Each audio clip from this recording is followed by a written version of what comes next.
Great people. Stop in and see us today, 13215 97th Street, or business online at northgategm.com. You're in Northgate country. It's playoff time, and we've got a lot to talk about. This is Andrew Walker on Edmonton Sports Leader, Sports 1440. Tune in after every Edmonton playoff game for the Legacy Heating and Cooling postgame show. Visit the experts at legacyheating.ca. Are you overwhelmed by debt and getting nonstop calls from creditors? It can feel like there's no escape. Debt doesn't have to be a life sentence. A single call can turn things around. My name is Parveen Middleton. I'm a licensed insolvency trustee at BDO right here in Edmonton. I can help you become debt-free with a solution just for you. Let's put an end to those calls from creditors together. Call 1-833-BDO-TALK or visit bdodebt.ca to discover your debt-free future. Hey, it's Jamie from Green Drop Lawn Care. They may be teeny tiny, but chinch bugs can completely devastate your lawn or garden. If you have yellowing grass that doesn't improve with watering, you may already have them. At Green Drop, we'll identify them, treat them, and help you recover from the damage before it's out of control. Stop chinch bugs cold with Green Drop Lawn Care, Canada's lawn expert since 1979. Find out more and get started at greendrop.com.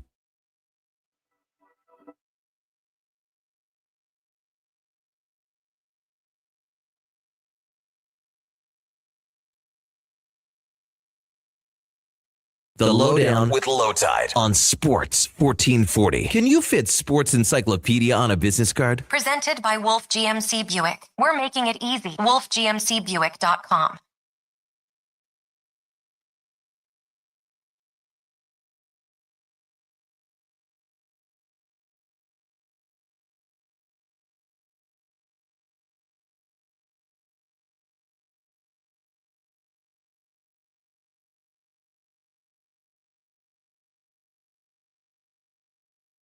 On today's show, Oilers lose twice in California and are on the blink of elimination. The highest ceiling and the lowest floor among Stanley Cup finalists in NHL history?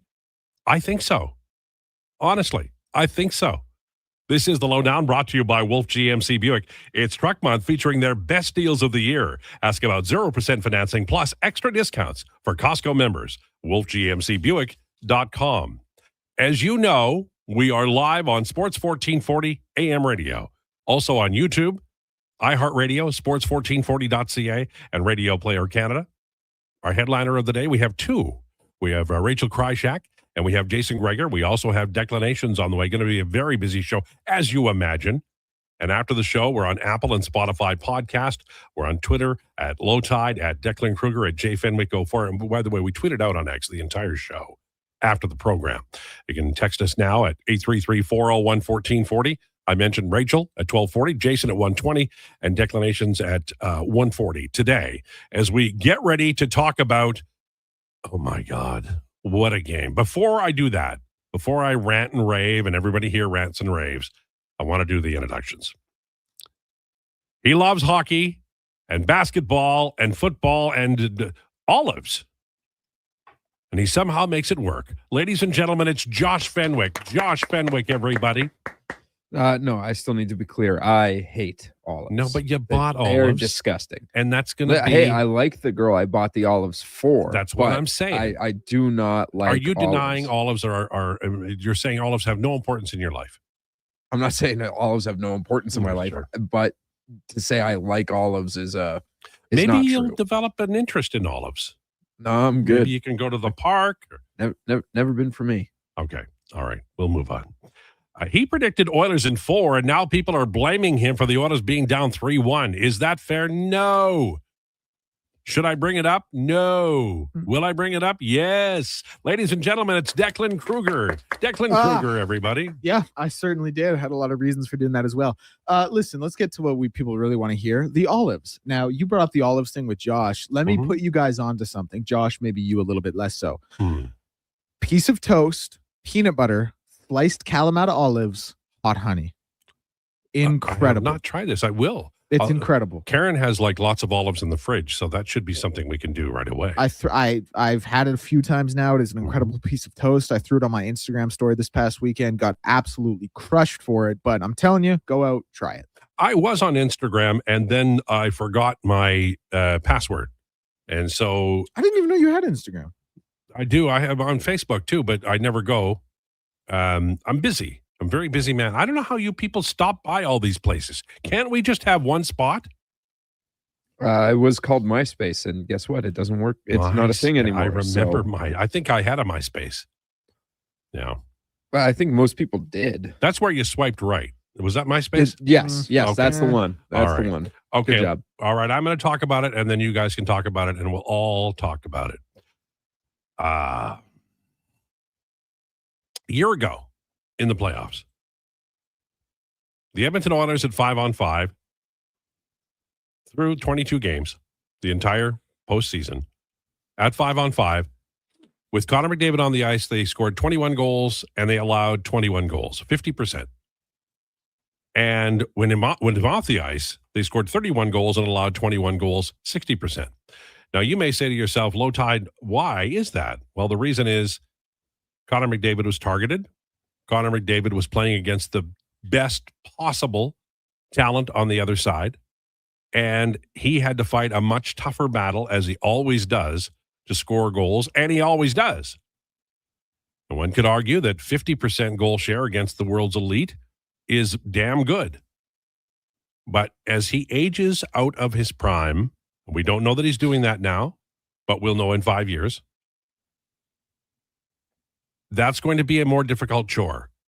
The Oilers are not able to help Connor McDavid enough when he's not 100%, and he's clearly not 100% now, despite what Stan Fischler says. At 5-on-5 so far this postseason, when Connor McDavid's on the ice, 2 goals for, 5 against, 29%. When he's off the ice, 10 goals for, 6 against, 63%. Almost identical to last year for the off-ice Oilers. Connor McDavid isn't 100%. He's still playing those minutes. He's not able to manufacture the goals or stop the goals that he did in years past. And he's not able to reproduce what he did a year ago. I'm telling you this not because I have this grand answer, but I'm saying it's one of the reasons why the Oilers are where they are today. Now, they're not getting the goaltending they need. We know this. We knew this before. We knew this before the trade. Everybody wanted Stu Skinner gone. I hope you're happy with what you have. It cost you a lot of prospects and a lot of money and a lot of future, but we have 2 new goaltenders. And then the final thing is the penalty kill, which can go straight to hell because it's no damn good. And I know there are reasons. There are injuries galore here. They don't have a veteran, healthy center right now. Josh Szymanski getting all kinds of hell for the 2 penalties it took that led directly to the 2 goals against Anaheim in the Friday and the Sunday game. Those things happen. He also drew a penalty, killing the penalty last night, and that led to the power play that allowed Evan Bouchard what should have been the winning goal for the Edmonton Oilers. So, to summarize everything, Connor McDavid not 100%. They don't have enough people to back up and make it better, and that's going to be a problem. Leon healthy might be able to help more, but Leon's line's doing pretty damn well. This team is in real trouble. Even if the goal didn't count, I don't think they would have come back and won. And I believe in my heart of hearts that was a goal. I also do not understand how the referees could call it a goal based on what they saw or did not see. That goal was scored because of the reaction of the player and then the crowd. And I said this before, and I got a lot of people texting me and poo-pooing it. The rules, the farther you get from the 49th parallel, if you get to California, if you get to Texas, if you get to Florida, the rules change. It becomes a Bermuda Triangle of NHL rules. And it's happened forever, and it continues to happen. Weirdness occurs. What are we going to tell Corey? Right? And last night, there were several plays that couldn't have been a penalty. The Oilers took some dumb penalties. The penalty can go to hell. I think I mentioned that. But the bottom line in all of this is, even if that puck hadn't gone in the net, the Oilers had a 2-0 lead, couldn't hold it because they're not playing well enough. And honestly, based on what I'm saying, they're not good enough. In the hours that we're going to spend here today, the next 2 hours, I'm not going to talk so much about last night's game. I'm going to talk about the future, and that will start at 12:20 when we talk about rumors. And I have one that isn't a rumor, but I would like to discuss. And now I turn it over to my learned friend for his take on it. Ladies and gentlemen, Declan Krueger. Oh, a lot of pressure. Thank you for the clap. I mean, where do we even start? There's a lot to get into, and this opening segment is kind of supposed to be initial thoughts. Obviously, we have 2 games worth of tape to go over. Yeah, I picked the Oilers in 4. Josh had mentioned how he's going to clown me for that on the show. Deserved, because they're currently down 3-1. I definitely didn't give Anaheim enough credit. Like, I knew they were a fast team, young team, played hard.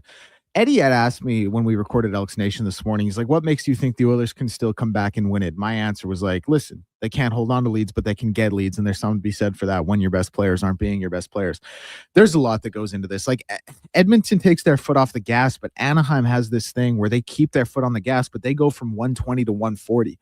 And they control the puck really well in the O zone. They're a really skilled team. I think a more skilled team than any of us thought. Like, my mind's so jumbled right now because there's so much to cover over the last 2 games, and I'm trying to run through it quickly here. It hasn't been great. Things haven't looked good. The penalty kill has obviously been terrible. I didn't think Tristan Jarry played that bad. Well, he played well, except the goal. Like, you want him to stop that overtime goal, but he didn't, and that's tough, obviously, off the. And here's the other thing. Like, we talked about this a little bit before the show. I completely agree with you. I don't know how you could possibly call that a goal on the ice. When you look at the replay and you see where the refs and the linesmen were, like, I have no idea how you can call that a goal on the ice. I think it was called by Paling. I think it was called by the crowd. That said, I think it was a goal. I think it was clearly a goal. I think it was clearly in the back of the net. What are you going to do? I still have belief the Oilers can come back and win this series. And my rationale comes from what I said. Like, they can get the leads. Now, they need to, when Anaheim does that thing where they put the foot on the gas and go from 120 to 140, they need to be able to shut that down. Teams need to be better. I feel really bad for Josh Szymanski. Like, to be the youngest player on that roster, the last guy in the lineup, so to speak, and take those 2 penalties, like, that's a tough spot for him to be in. Didn't have a problem with Hyman's penalty if we're talking about intricacies of that game. It's not great right now for the Oilers. Connor McDavid hasn't been a plus player in a playoff game since Game 4 against Dallas last year. Like, say what you will about his greatness, and obviously he's the best player in the world, but that's a problem. Like, you need your best players to be a little bit better in those situations. Give Kapanen the C, I guess. Give Paul Coles in the A. The way that line is playing, like, I think they've been great. It's really disappointing. It's really frustrating. Like I said, I had a million thoughts. I don't even think I really got to any of them because I'm trying to run through it quickly so we can get to Josh. It hasn't been good. It's been really disappointing. I'm not out yet, but I will leave you with this final thought, and this is also posed as a question to you, Lowetide, to Josh, and to the listeners. I don't believe the Edmonton Oilers can win the Stanley Cup this year. And you've had, obviously, 2 incredibly deep runs the past 2 years, and you've played a lot of hockey the 2 years before that with the Colorado and the Knights series. In a year where the Oilers probably aren't going to win the Cup, is it the worst thing in the world to go out a little bit early and get a mental and physical reset heading into next season? Obviously, it's not what anyone wants. It's not near the result anyone wants. No one wants a 5-game loss to Anaheim in the first round. I'm not saying that. But I'm just saying, if we're looking for a silver lining, is that it? No, because they're not playing right. They're still doing the stretch passes. They're still not penalty killing poorly. But look, you can lose a game and play hard and play well and play smart. They're not. So this team doesn't learn. And until they do, nothing's encouraging. They simply will not do the hard work that Anaheim is doing. Do you think the series is over? I would never, ever say that about a Connor McDavid team. I will. This series is over. It's a long, long trek. But I don't think it's over because, the minute I say that, they're going to rip off 3 wins in a row. They are capable of doing that. Him not being a plus player since Game 4 of the Dallas series last year on the play, I think that's pretty scathing. Well, it could be that he was not 100%. He's played a lot of games, but there's also, and I keep saying this, and nobody listens to me. How old is Connor McDavid? 29. 28. I think he turned, or is he 29 already? I think he's 29. Everything I've ever read about peak hockey is 25 to 27. And guess what? Leon Draisaitl's older, and the Oilers have jack squat coming up behind them. Well, but by that, like, you would say Leon's played better in this series. Leon is a strong postseason player, and I don't know the health of either one of them. But if Leon has a better playoff than McDavid, that wouldn't be a surprise. It's happened in the past. But it's happening now. They never, ever, ever, ever, ever have anything coming up behind them that is of a high quality. And that is part of the problem the Oilers have right now. And I give Stan Bowman credit. He's trying to get guys, and he got Szymanski out of the German league. But man, oh man, this team has burned a lot of daylight and assets, and we're seeing it here. Josh, you didn't get a chance to. No, that's okay. Yeah, like I rudely interrupted you for a second there. This series is over.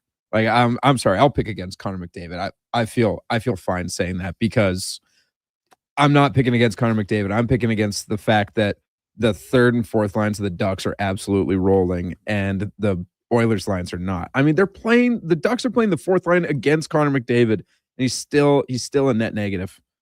That is bad. He's not, I get it, and he's injured and he's tired and he's played a lot of hockey.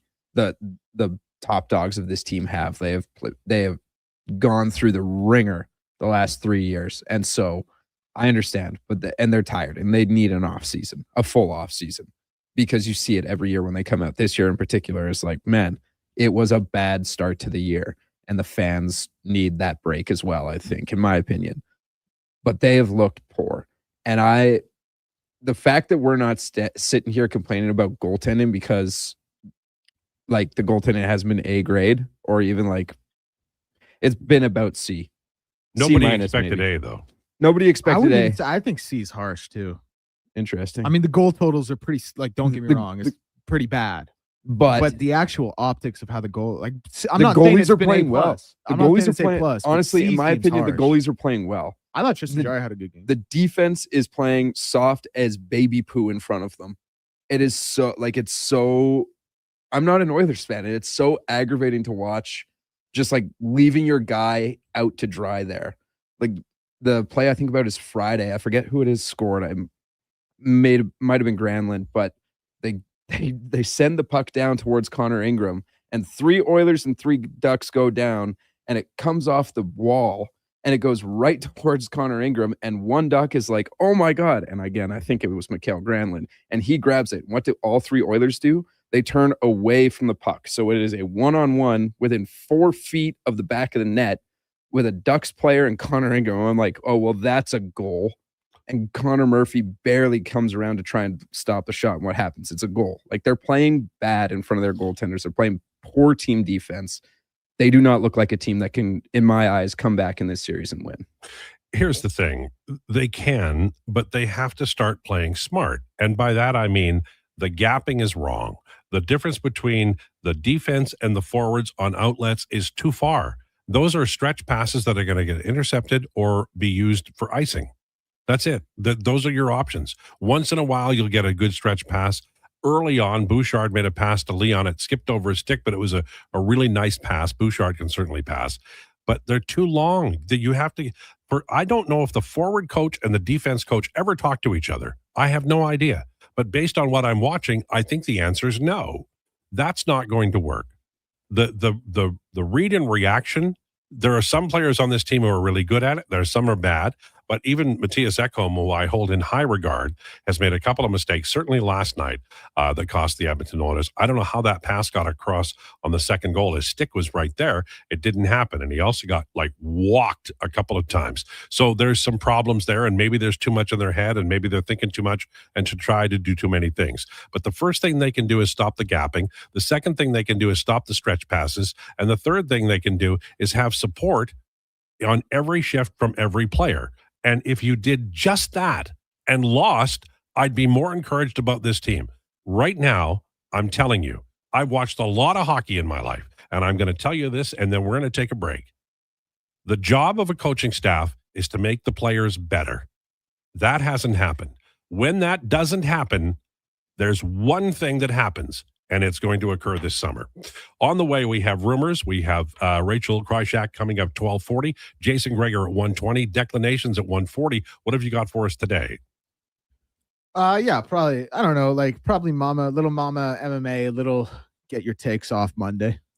And what about the NFL draft? Are we going to do anything on that? Yeah, we can talk about that. Eagles apparently did real good. I really like Malachi Lemon, man. You got a dog. They drafted another quarterback from the same university.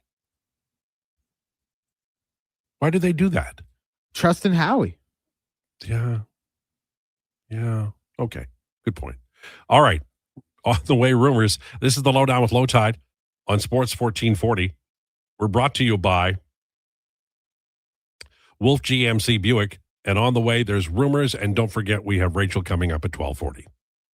Shoulder pain. It can make even the simplest things like reaching up, lifting a bag, brushing your teeth, or sleeping frustrating. Rotator cuff strains, impingement, arthritis, they're some of the most common issues we treat every day. I'm Grant Fedoruk, and at Leading Edge Physio, our team brings postgraduate training, evidence-based technology, and just the right amount of humor and humility to help you feel better. Because we never forget the most important part, the gratitude we feel for every patient who allows us the opportunity to care for them. Because life shouldn't hurt. When it does, leadingedgephysio.com. Your protein drink should work as hard as you do. That's why Booster Juice is hitting the gym harder than ever, brother. Meet your new gym buddies, the Way Too Good and Green Gains Booster Mixers. 2 new ripped and refreshing menu options that bench some serious protein. Perfect for pre or post workout. Way Too Good and Green Gains Booster Mixers taste like motivation. So what are you waiting for? Let's go! Booster Juice.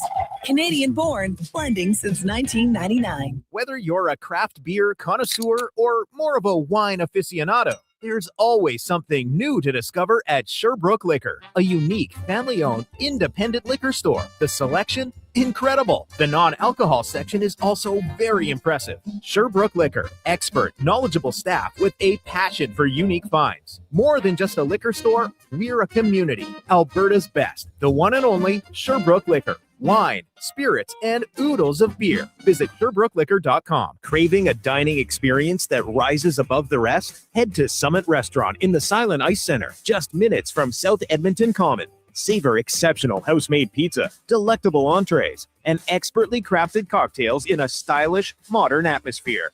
Perfect for a casual meal or a special night out. Summit offers a refined experience where every bite and sip reflects our dedication to quality. Elevate your dining experience. Make Summit Restaurant your destination tonight.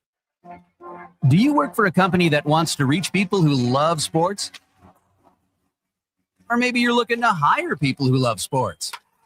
Sports 1440 partners with dozens of local businesses, connecting with tens of thousands of Edmonton sports fans every day. On the radio, on the listening apps, on YouTube, and on social media. Contact our sales team today to see what Sports 1440 can do for you. Email Gregor at sports1440.ca to get started. Mr. Rooter sees a UFO. Mr. Rooter says 1 plunge, 2. What's this? A UFO? An unidentified floating object. It's beginning to glow and levitate. Thank you, Mr. Rooter. You have freed us from the gravity of the white hole. Humanity will be spared. Wow! People aren't going to believe this when I put it in our new commercial. If you want to believe in a plumber, call Mr. Rooter. Getting your vehicle sparkling clean doesn't have to cost a fortune. Take it into Hughes today and pay just loonies a wash. Find us at hughescarwash.com. Measles is very dangerous during pregnancy, increasing the risk of many severe health-related complications. If you're planning to become pregnant, make sure you have received 2 doses of the vaccine at least 1 month before conception. Don't get measles, get immunized. Visit alberta.ca/measles to find out if you're up to date and what to do if you're not. A message from the Government of Alberta. Tim's Smile Cookie is here. And with every bite, you'll help make a difference close to home because 100% is donated to over 600 local charities and community groups. Buy your Tim's Smile Cookies April 27th to May 3rd at participating restaurants in Canada for a limited time. What is this? A Mowing Giant sale sign. It's for Canadian Tire's Spring Big Red Sale. I think they meant like big savings, not this. Save up to 50% at Canadian Tire's Spring Big Red Sale, April 23rd to 30th. Exclusions apply. Details online.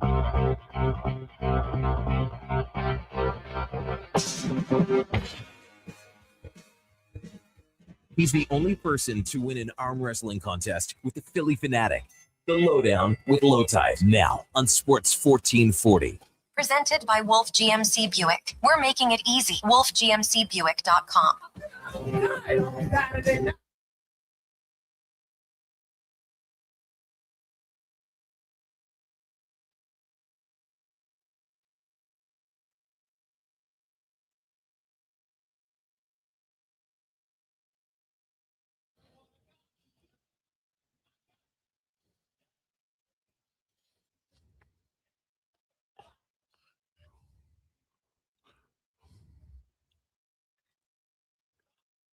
It's 12:22. This is the Lowdown on Sports 1440.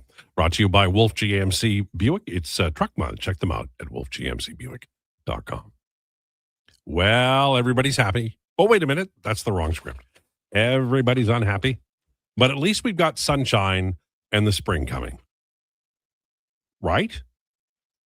I mean, if you think about it, you've been the last 2 April, Mays, Junes, you've been housebound, baby. You have. Now you get to go outside. You get to see as the leaves come along and the grass turns green, and you'll be able to barbecue and have 2 beer while you do it, right? What are you in a hurry for? And that's only if they lose. This is going to be a really fun Game 5 because karma and the hockey officials owe the Oilers. We'll see if they pay them back this year.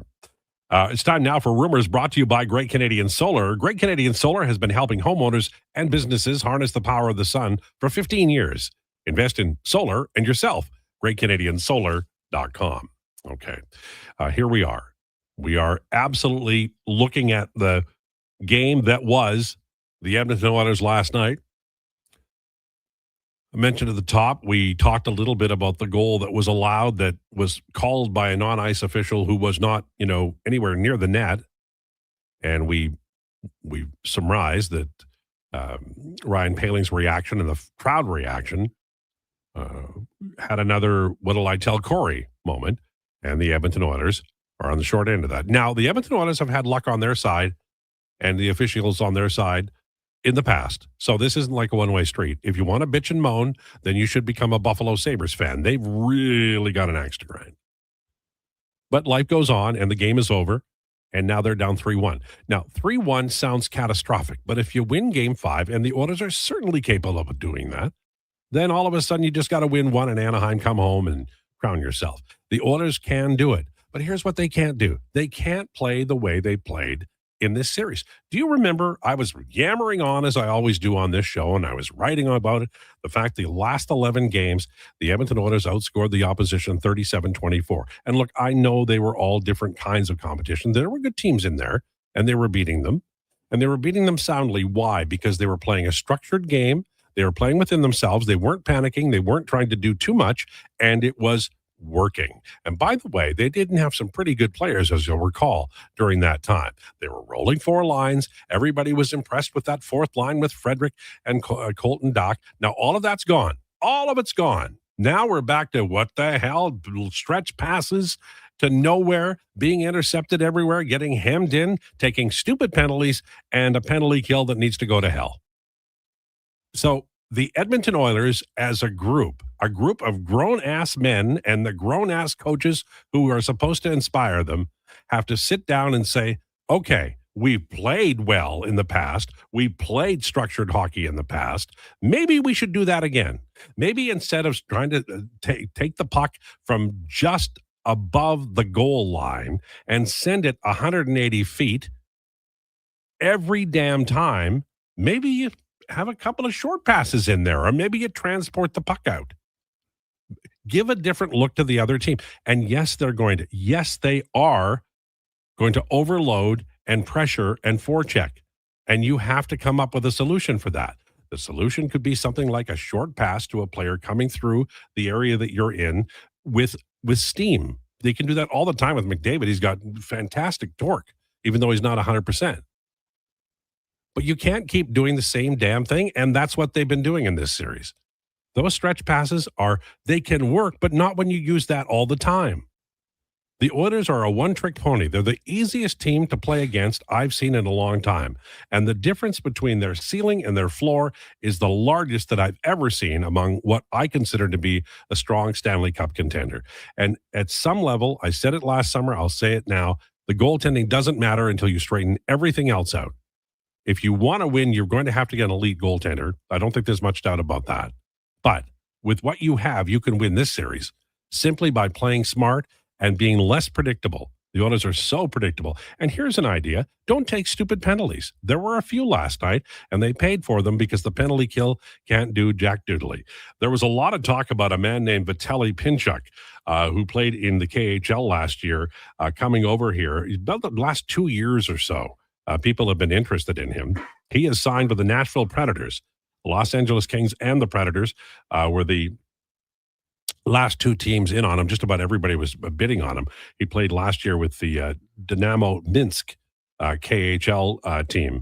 And over the last 2 years, he scored 56 goals and 109 points in 131 games and 7 goals and 18 points in 19 postseason contests. So this is a good player. Now, that doesn't mean it'll translate. It doesn't always, but he is 6'3", 203. And that's a good size for an NHL player. The next thing will be the boots. I talked about it on Twitter and people reacted to it, but I don't think it should be a lot of surprise. Brady Tkachuk on the Senators next season. Do we think that's going to happen, or do you think he's going to go? I think he'll probably be gone. I concur. Ditto. Yeah, I think he'll probably be gone. Brady's a weird case to me because Brady, like his maximum value to me anyway, is almost his role in Ottawa. Now, maybe you disagree, but like I don't think Brady is exactly a seamless fit in a lot of NHL offenses. I think he's a good player, and I think he does a lot of different things. He's a Swiss Army knife in that respect. But I just think like that setup for that Ottawa team was built for him to thrive the most. Well, it's not like he's a perfect player, right? Like, I mean, he's definitely didn't have a perfect series. No, well, he didn't. But I mean, Stützle I thought was good. He was their best player. Yeah. But Tkachuk, he played like last year. He played a lot against elite competition. He had a really good dangerous Fenwick, which is like expected goals, and he was 50%, in actual goals. His dangerous Fenwick Rel Corsi was 11, which is really good. But there's a lot else there, as there is with any Tkachuk. So I think you'd have to be a veteran team capable of taking on a talent who was a lightning rod and have enough veterans to say, okay, we'll deal with this and we'll still win. I don't know where that is. I thought maybe St. Louis. Others have suggested Dallas. Nobody has suggested Florida, I think, because of the cap. I was going to say Florida, like situationally, makes a lot of sense. Cap-wise and for a lot of other reasons, don't think it'll happen. But just situationally, like, boy, would he ever thrive in Florida's Well, system. both of them would be, I mean, it would be a lot. Can I give you guys uplifting stat of the day? Sure. Okay. MLB history, only 14 times has a team come back down from 3-1. NBA history, only 13 times. NHL history, 32 and 4 since 2019. So if you're trying to look on the bright side, I would say there it is. Yeah.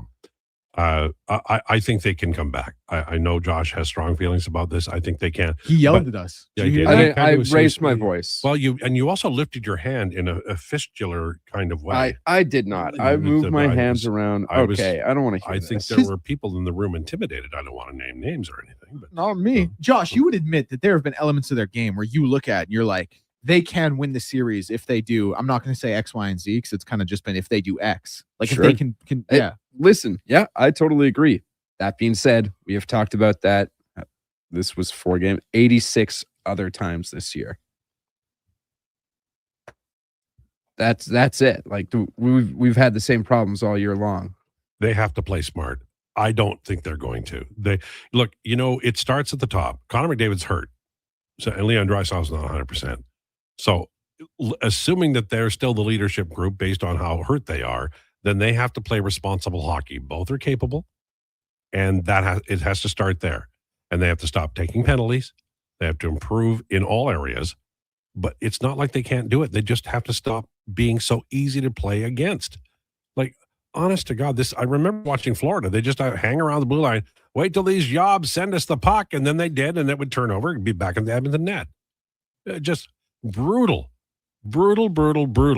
And they're a great team, but when they're not a great team, there's no middle ground with this club. There just isn't. It's elite, and then an elevator shaft through right to hell, and that's where they play when they're not elite. It's incredible. By the way, the Lakers could have wrapped up a series last night, but the Rockets beat them. Did you hear about this? And LeBron played real bad too. He's 41 years old. He had Moving 8 goalposts. turnovers, is what I read. I think it was 9, actually. I think it was Oh, 9 really? turnovers. Okay. Yeah, he didn't play well. Listen, the Rockets.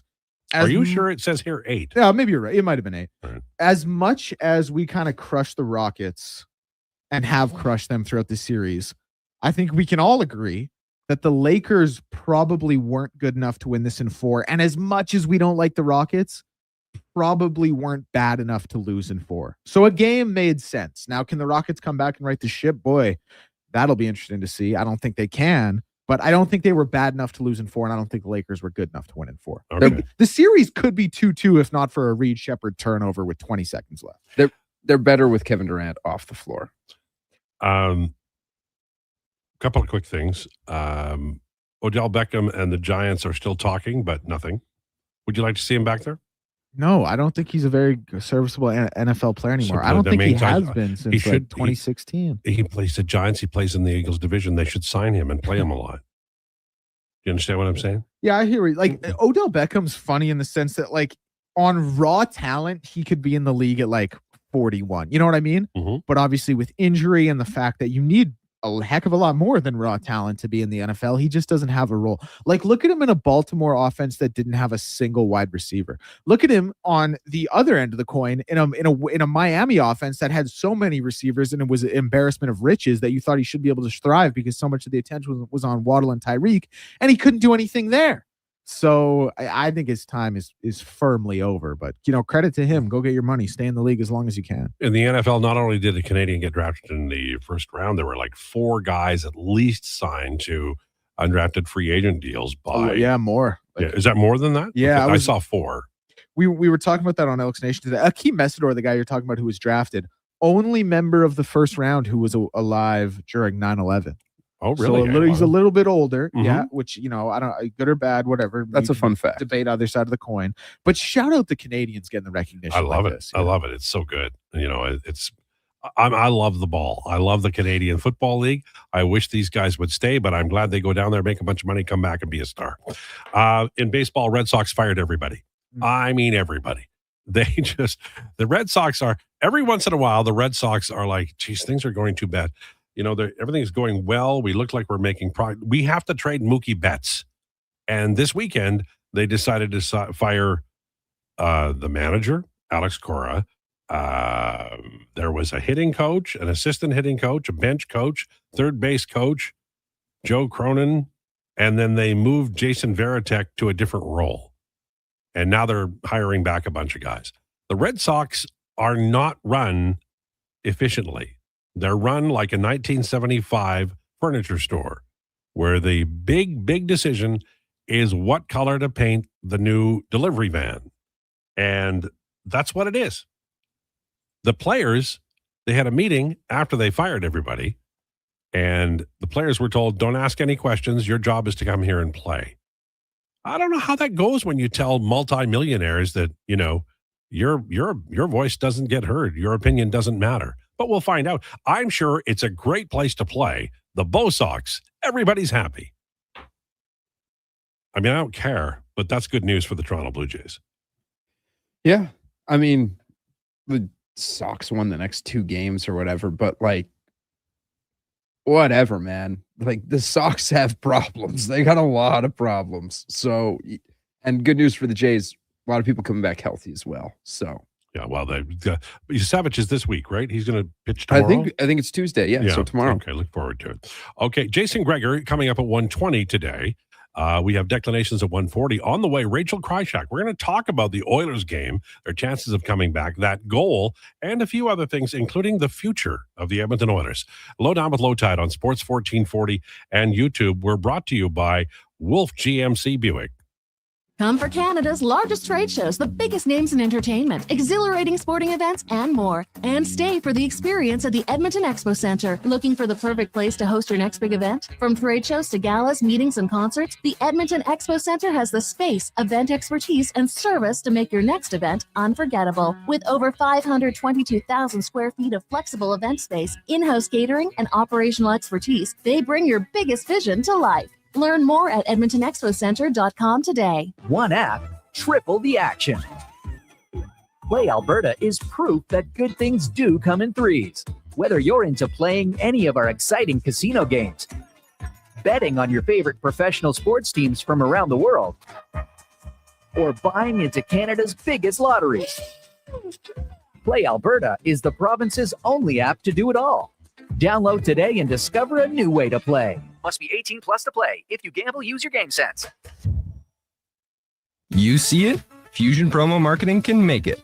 Fusion makes high-quality, memorable promotional products for businesses, sports teams, and corporate events. From vision to reality, get noticed and remembered. Fusion with a Z. Promomarketing.ca. Good to go.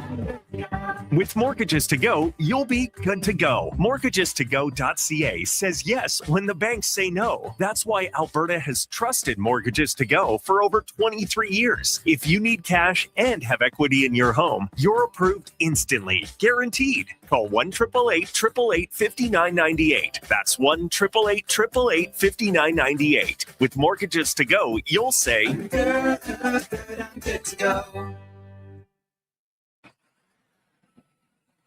Bashaw Concrete Products. From concrete and septic tanks to blocks, precast water pads, Jersey barriers and aggregates. Farmers, contractors, homeowners. Plan your next project at BashawConcrete.com. Family owned. Over 60 years pouring. Bashaw Concrete Products. Once again, start here. BashawConcrete.com. The Ford It's a Big Deal event is on now. Get a big deal on a 2026 F-150 STX with Black Appearance Package. Visit your Alberta Ford store today. Without love. Breaking down the fine art of sports. One rep at a time. The Lowdown with Lowetide. Thanks for checking out Sports 1440. Presented by Wolf GMC Buick. We're making it easy. WolfGMCBuick.com.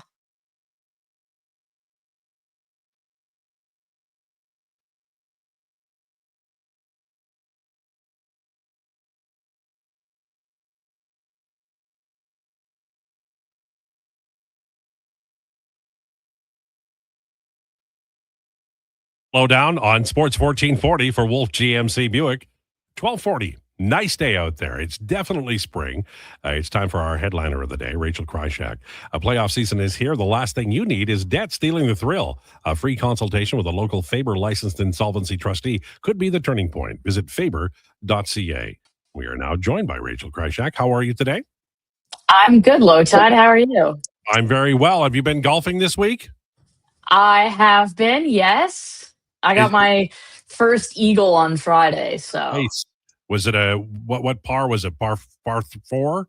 What? Par 5. It was actually on the first hole of the golf course. Nice. So you had the torque going early. Hey.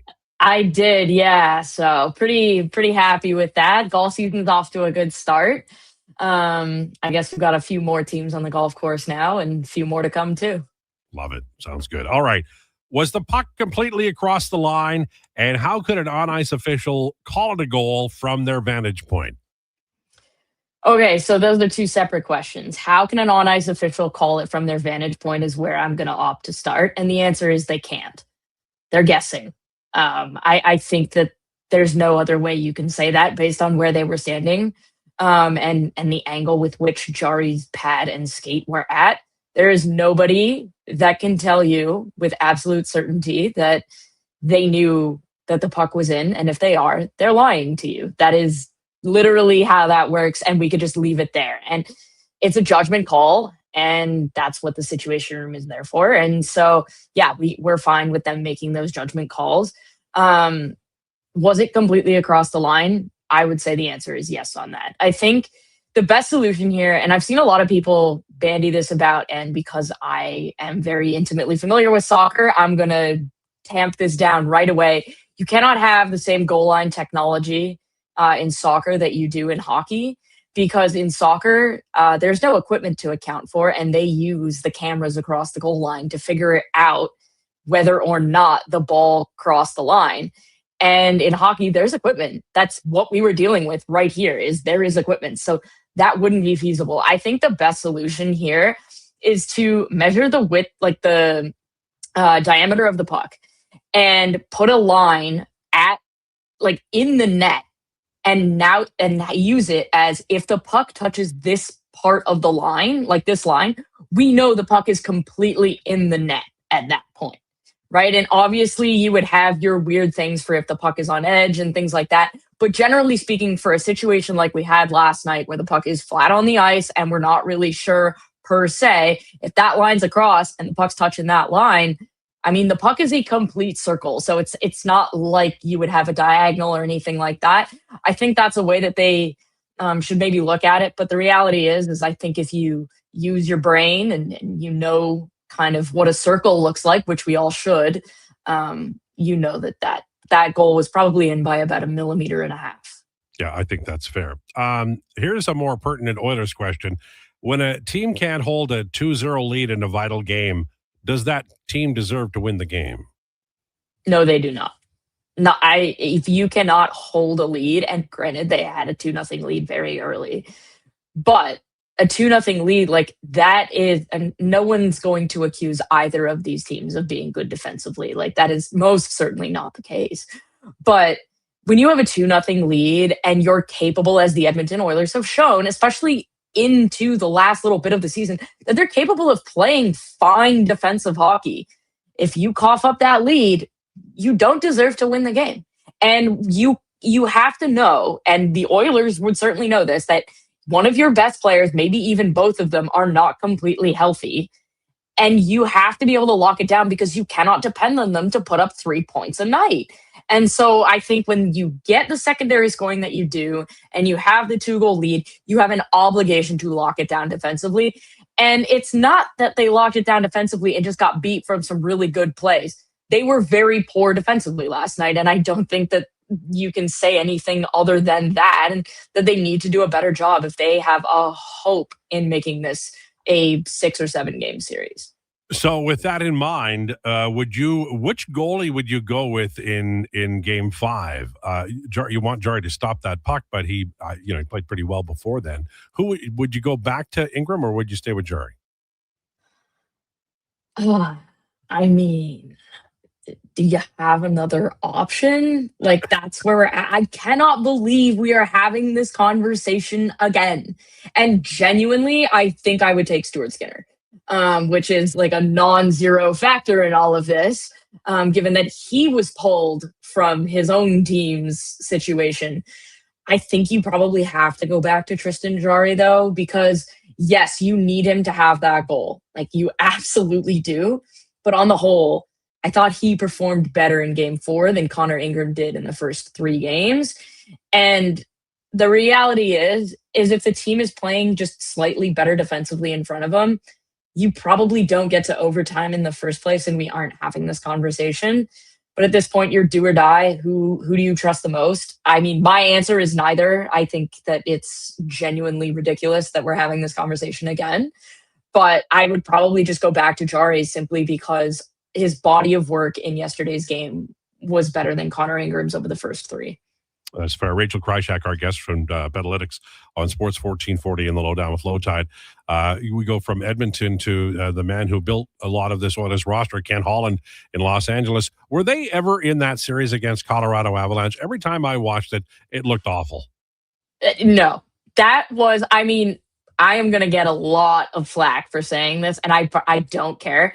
I would have rathered the San Jose Sharks make it in than the LA Kings, because yes, they probably would have got swept too, but no one is going to sit here and accuse the San Jose Sharks of being not entertaining to watch. The Los Angeles Kings, that was amongst the most boring series I've ever watched, and it was because they couldn't score. They got run out of the building on the nights where the Avs could score, which was basically every game after game 2.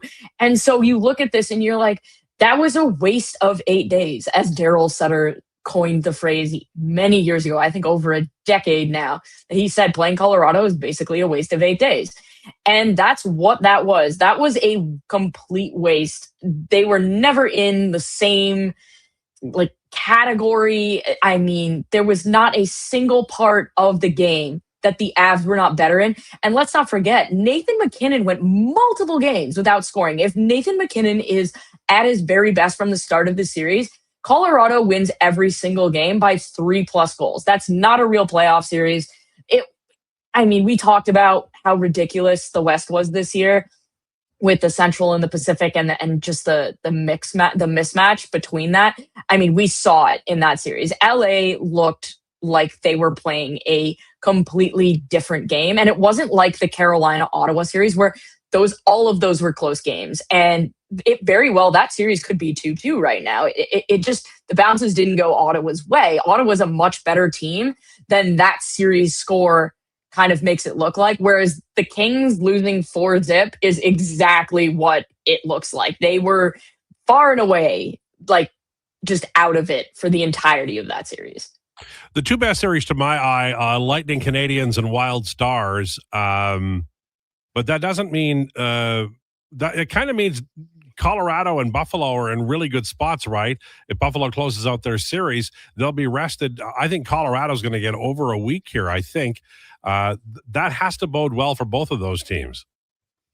I think it's interesting. So I think in the Colorado scenario is a little bit different. I think we all expect that Minnesota, Dallas is going to go 7 games.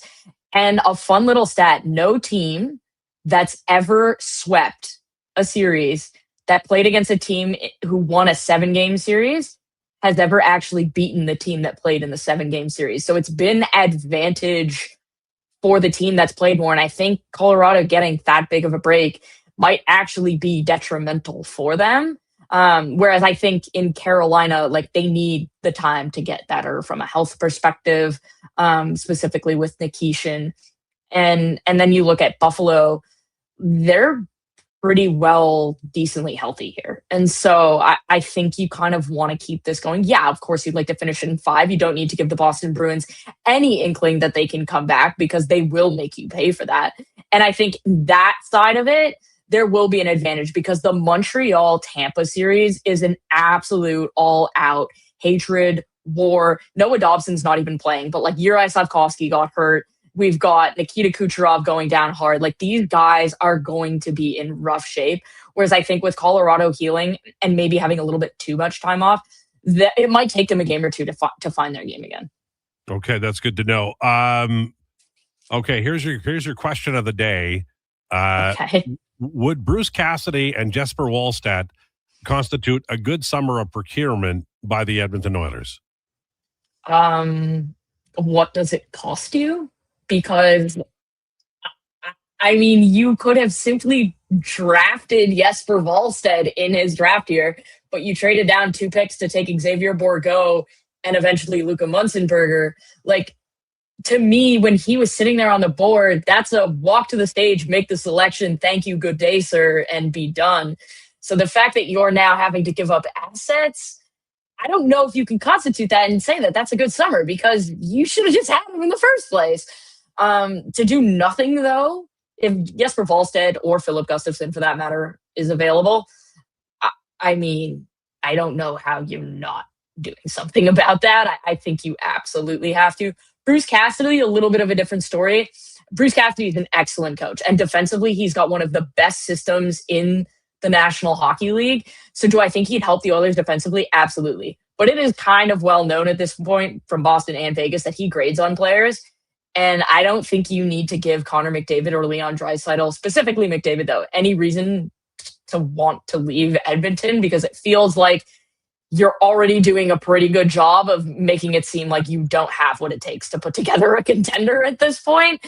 So, yeah, I do think that would be 2 decent moves, but I have to wonder what the price is. Because if it costs you Matthew Savoy or somebody like Vasily Podkolzin, like, those are really good players and they're young. Now, if it costs you Kasperi Kapanen because he's had like really good playoffs, okay, yeah, maybe. But I'm just not certain that what you give up is going to end up being what you need in the long run.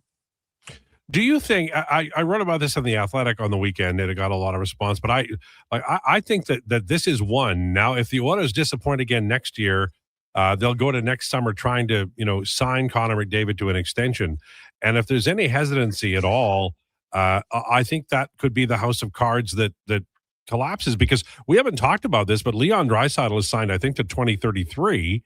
And so, there could be a pressure point next summer. We've been talking about Darnell Nurse leaving.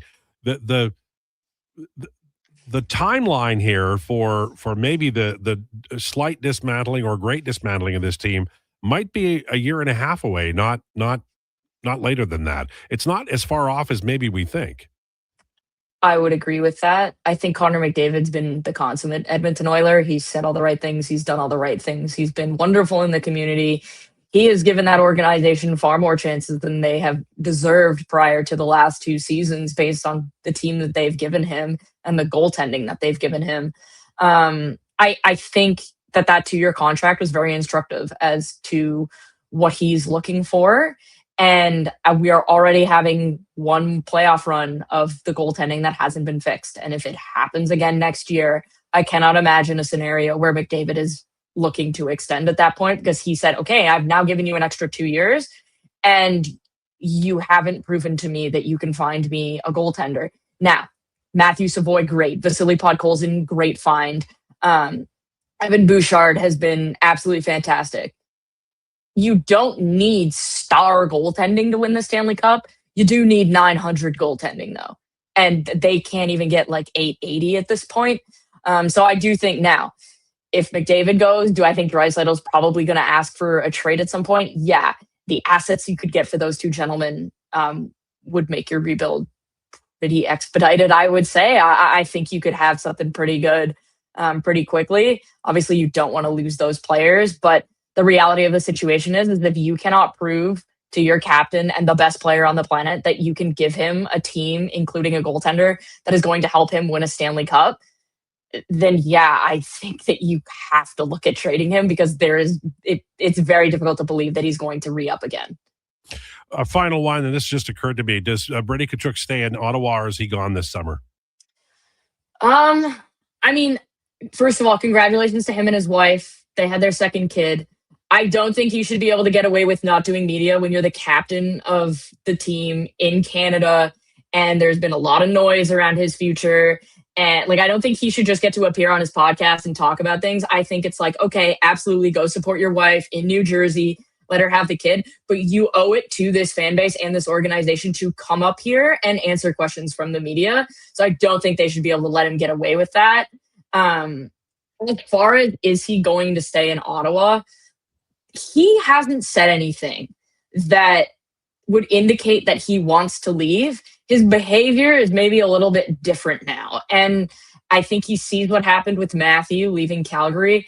The difference is Brady's a captain, and that's not quite the same as Matthew was in Calgary.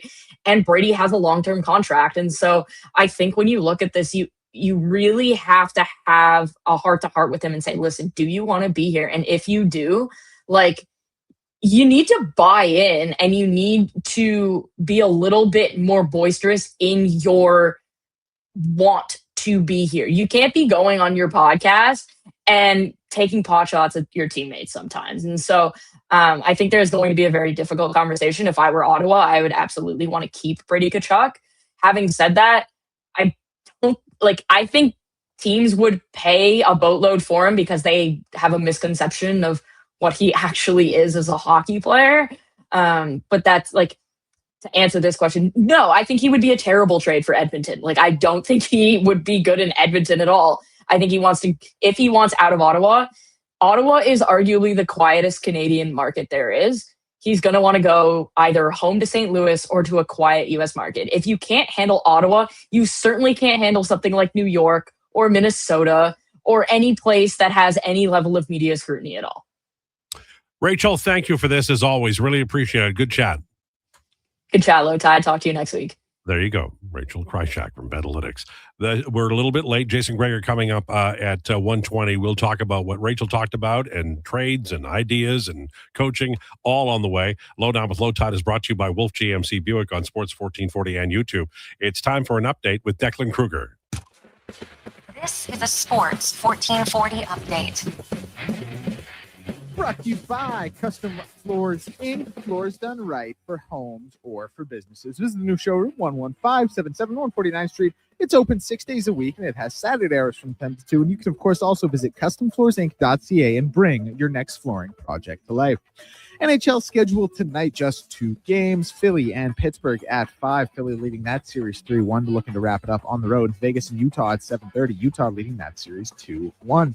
3 games in the NBA. Detroit and Orlando at 6. Oklahoma City and Phoenix at 7:30, and Minnesota and Denver at 8:30. Oklahoma City and Minnesota with a chance to close those series out in 4 and 5, respectively.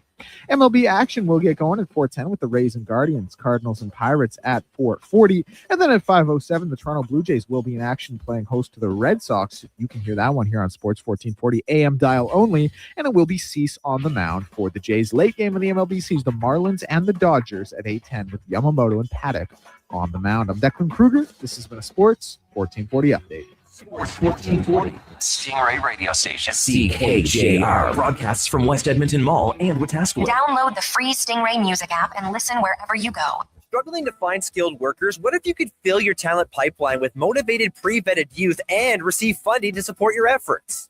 At Careers the Next Generation, we connect Alberta employers with interns in skilled trades, IT, agriculture, forestry, and more. All WCB covered, high school accredited, safety trained, and ready to contribute from day one. With 83% of RAP students continuing their apprenticeships after high school, investing in youth today means securing your workforce for tomorrow. Don't wait. Visit careersnextgen.ca to get started. For over 50 years, The Brick has been proudly serving Canada. They love to save you more on everything you need for your home. Save up to 60% off made in Canada sofas when you buy the matching love seat or chair. Find patio sets starting at just $99 and save up to 40% off mattresses. Plus, take 5 years to pay with 0% interest on furniture and mattresses. Taxes and fees due at purchase, OAC. Visit a Brick near you for details and exclusions. The Brick, saving you more. It's playoff time on Edmonton Sports Leader, Sports 1440. This is Andrew Walker. Join us for the Titan Supply pregame show before each Edmonton playoff game. Titan Supply, your only source for rigging, lifting, and hauling products. Need a new ride for road trips, errands, or just life on the go? Go Auto offers a massive selection with over 15,000 new and used vehicles to choose from. With over 70 locations across Western Canada, finding your next ride has never been easier. Whether it's a roomy SUV for the family, a sleek car for the open road, or a rugged truck for your weekend adventures, you'll find it here at a price you'll love. Explore thousands of vehicles today at goauto.ca. Hey there, I'm in the Fountain Tire sidecar, making a list of the things I'm doing this spring. 1. Saving you money, with up to 20% off select tires until June 13th. 2. Water skiing, tricky in a sidecar, but fun. And 3. Saving you more money, with mail-in rebates of up to $100 off a set of 4 select tires and $50 off a $150 service with the purchase of 4 select tires. Oh, that's 4 things. Oh well, restrictions apply. Book online at fountaintire.com. Fountain Tire. We're on this road together, Canada. Hey, it's Jamie from Green Drop Lawn Care. You've known and trusted us as Canada's lawn expert since 1979. In all that time, the only thing we've loved to watch grow and flourish more than your lawn is our community. You've given us so much over the years, and we love to give back. Our community events crew is on the streets, at the festivals, and helping grow great causes and charities across the city. We love knowing your lawn is taken care of, and we'll help take care of the community too. Visit greendrop.com, and we'll see you out there. Think a quality golf cart is out of your budget? Think again. At the Golf Cart People, we have a fantastic selection of fully inspected, pre-owned carts starting at just $4,500. Choose from gas, electric, or lithium-ion power to fit your lifestyle. And the best part, every used cart comes with a 1-year warranty for total peace of mind. Why wait? Get the cart you've always wanted today. Visit the Golf Cart People. Find out more at golfcartpeople.com.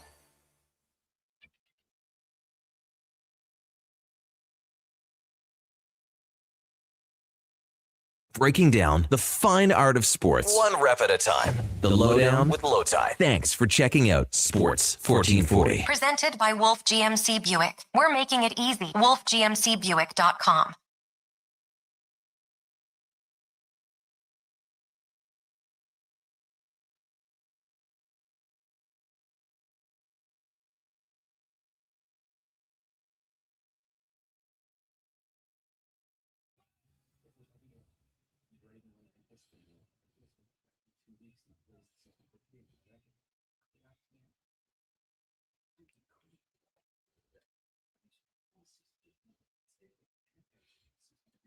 It's the Lowdown on Sports 1440, brought to you by Wolf GMC Buick.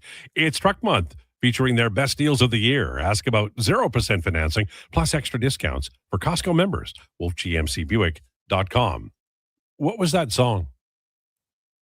That was Money Honey by State of Shock. And to someone like you, you'll appreciate this. Little CanCon. I think. I'm like 90% sure. I like that gentleman's voice. He has a really good rock and roller singer voice. Not Paul Rogers good, but very good. Well, how old is that? 50 years old? That song? Yeah. 18, I bet. Oh, God. Bet it came out 08, maybe a little early, maybe like 20. Maybe You like guys ever heard of Sloan or Weaker Thans? Yeah. No. From the text line, McDavid has not done anything in the playoffs, same as Florida last year. McDavid, let's just pick I'm just going to pick random years, okay? 2021 to 22-23, so 3 years, 3 playoff seasons. McDavid on the ice had a 60% goal share, and when David off the ice, they had a 39% goal share, okay? And that takes us to the summer of 2023. So let's go 2023-24. I sound like Ken Holland here. Through this year, remember those numbers, 60-something and 39. 23-24 through this year, it's 56% for McDavid, 50% when he's off the ice. But let's take out 23-24. We'll just run the last 2 seasons. Last year, the full, and this year. Goals for, 47% when he's off on the ice, 60% when off. So the Oilers are scoring better at 5-on-5 now than they did when McDavid was in his prime, or what is associated with prime, 25 to 27. And now he's still taking on the tough minutes, but he's not succeeding at the level that he had previously. The Oilers, when they're on the ice against less than the tough competition, are scoring well, but they don't have anybody else, McDavid, Draisaitl aside, to go chase those big stars. And that's the problem. You need another young center coming up to take the load. Do you remember when Sean Horkoff was aging? Remember that? You know, he came up and he was around the turn of the century, around 2000, 2001. He's real good. And then they kept, Doug Waite was sent away and he kept moving up the depth chart at center. By the time the Stanley Cup final came along in 2005-06, Pekka was the guy who played the tough minutes. Jared Stoll was also there. But Horkoff was playing some pretty tough minutes by then. He was playing on a line with Hemsky, and I don't remember. Why don't I remember? It doesn't matter. But for several years, on bad teams, Horkoff was the number one center. And he was getting old in the tooth by the time Sam Gagner got drafted in 07, he was old enough that you would be looking for another center to take his place. And Gagner, God love him, was not a terribly good two-way center. I think that's not saying anything out of school. So Horkoff kept playing the big minutes. And then in 2011, Nuge came along, and he started playing the tough minutes almost right away, partly because he was playing with Hall and Eberle, but also partly because they didn't have the support. And that's one of the things that organizations often are lacking in, and one of the reasons they don't get deep. That you have to have great centers. And the Oilers do, but they're banged up. And that's a big part of why we are here. I don't have an answer for you about when they're going to get healthy. And maybe, as somebody suggested, I think it was Declan, maybe this is a good year to get out early and get healthy and have a long off season and get yourself prepared for next year. Maybe it's like not attractive to think about, but maybe that's what the ideal is. You ever think about that? Put that in your pipe and smoke it. If I may. Yes. I don't know if I said it so much of a suggestion as much as I did silver lining for what may be a foregone Sure. conclusion. And I wasn't trying to frame you with the issue, although I will many times. No, and that's fine. No. People don't listen to me anyway, but still wanted it out there. Yeah, no, that's fine. What'd you say? You hear that guy? That's Declan. So the other thing I want to talk about is the what I implied earlier, and that is, the coach has a new 3-year contract kicking in next fall. So, like, I do not think Chris Knobloch is going to get fired, but I do think he's going to have a different staff, and I do not know what it looks like. And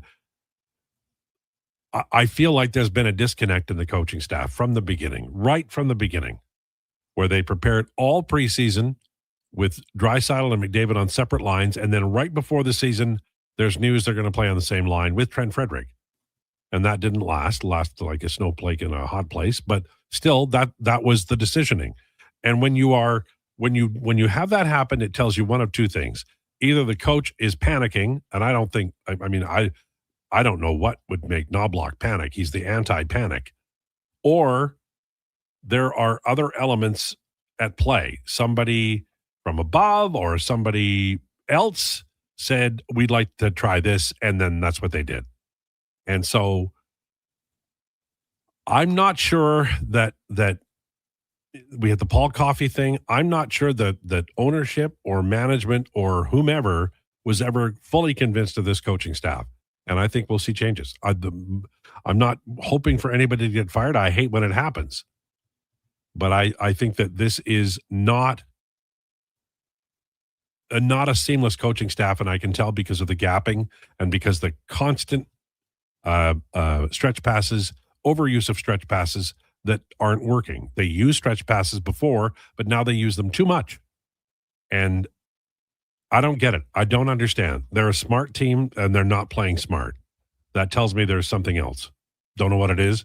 I think it'll get solved in the summertime. And you can say, oh, come on, there's something wrong. There's something wrong when you play as badly as they have in this series, and then you come out and play another bad game doing the same stuff. There's something wrong. Let's say on this show that we had a feature called Ophelia Gottensnobel's Funny Lines and Limericks, and everybody hated it. And we ran it for 2 weeks, and everybody hated it every day. At some point, we would stop doing it, right? No. Yeah, it sounds like a really good feature. It does sound like a good feature. Limericks. Do you know what kind of trouble we could get in with that? I'm certain. I know. How many words rhyme with Nantucket? I don't think this is not the time to start it. How many words rhyme with buck? Buck? A lot more. Well, oh boy, can't say that one. Never mind. Hey, topical one. What's the duck? How about that? What's the rhymes with buck? What's the past tense of? Nope. Ricochet. Oh, okay. No, I just was thinking about it. Come on, say it out loud. Sorry, you're not getting me today, pal. No, sir. Just saying. I'll be on the airwaves one more day. It's all there for you, teed up. Extending my career by 24 hours. Evan Bouchard slap shot right there, baby. By the way, nice shot. Yeah, he should do it more. IMO. Lowetide, when do you stop making excuses for McDavid? I know, I'm terrible. I'm a bad man. I don't believe he was injured in the Olympic final, and I didn't impact the game either. There are more problems than McDavid, for example, our defense and goaltending. But at this point in his career, the Oilers went to Anaheim and asked for Gauthier and Carlson. For Connor, I would expect Anaheim to tell Edmonton to get out of here. Well, I can't argue with that because it's not an argument that is based in fact. Connor McDavid is a great player, and he's signed to a fantastic contract. So I'm not making excuses for Connor McDavid. NHL Edge has him 3K per hour less right now than he was in the regular season. He's lost foot speed. There's something wrong with his ankle, I believe. And I think there might be something wrong with his hands too. Like, you can say there's nothing wrong with him, but that doesn't make it so. Neither of us are a doctor, but we've got eyes. Stan Fischler was on that this weekend. I had to reach out to him and admonish him. I didn't admonish him. Calm down. If Oilers had their season PK numbers, we would have won the series already 4-0. The PK is failing us, Chomskers. Here's an idea. Stop taking dumb penalties. Look, I understand Szymanski's a rookie. He can't take penalties, even if he's a rookie. But Jake Wallman, that was a bad penalty at a bad time. I like Wallman, can't do it.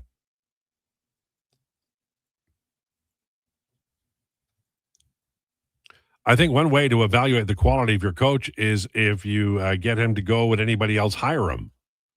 The answer right now for KK is no. Well, we don't know that.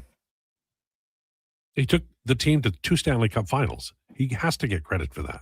Kind of a what have you done for me lately league, though. Oh, sure. But we're kind of not, though, to be fair. Kind of not. I think he what did Torts do for the league lately? Yeah, that's you're right. And there's that Lindy Ruff. There we go. No, but I mean, he got the team to this final twice. That has to count for something. It does. This year has been a struggle. I don't think he'll get fired, but I think that he'll be on a shorter leash, and I would not be surprised if a Glenn Gulletson type is also along. Do you think it's at all on the table? What, that he gets fired? Yeah. Oh, yes. It depends. This is the calculation you make. How angry is Daryl Cates?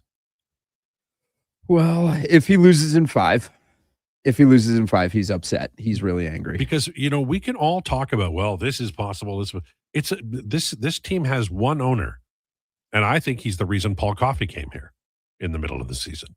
So he's already not happy with the coaching. So it's possible. I just don't think it's prudent, number one, because he signed to 3 years, and money actually does, count. That's how we keep track of stuff. What if they manage to get a way to have him give it up? Here's what you do. Because if he quits, he's not allowed that money, right? I got the deal for you. I know this because I followed Sam Pollock's career. Are you ready? Yeah. You announce you're the NHL coach, and then you announce that still making NHL money, Chris Knobloch is coaching in Bakersfield. Ooh. But you don't think Knobloch would be like, man, if the entire coaching staff that he brought in this last offseason, they're like, you guys are all gone. Like, Knobber, you can stay, but everyone else is done, and we're filling it up with our guys. I think that could happen. And he doesn't look at that and go, like, what control do I have over the team? Like, great, I'm making lines every day. Is that what my job is here now? I'm fairly convinced that he wasn't in control of the team as of opening night when Leon Draisaitl and Connor McDavid were playing together. So he's already in that. Instead, they're paying him NHL head coach money to be a part of head coaching by committee.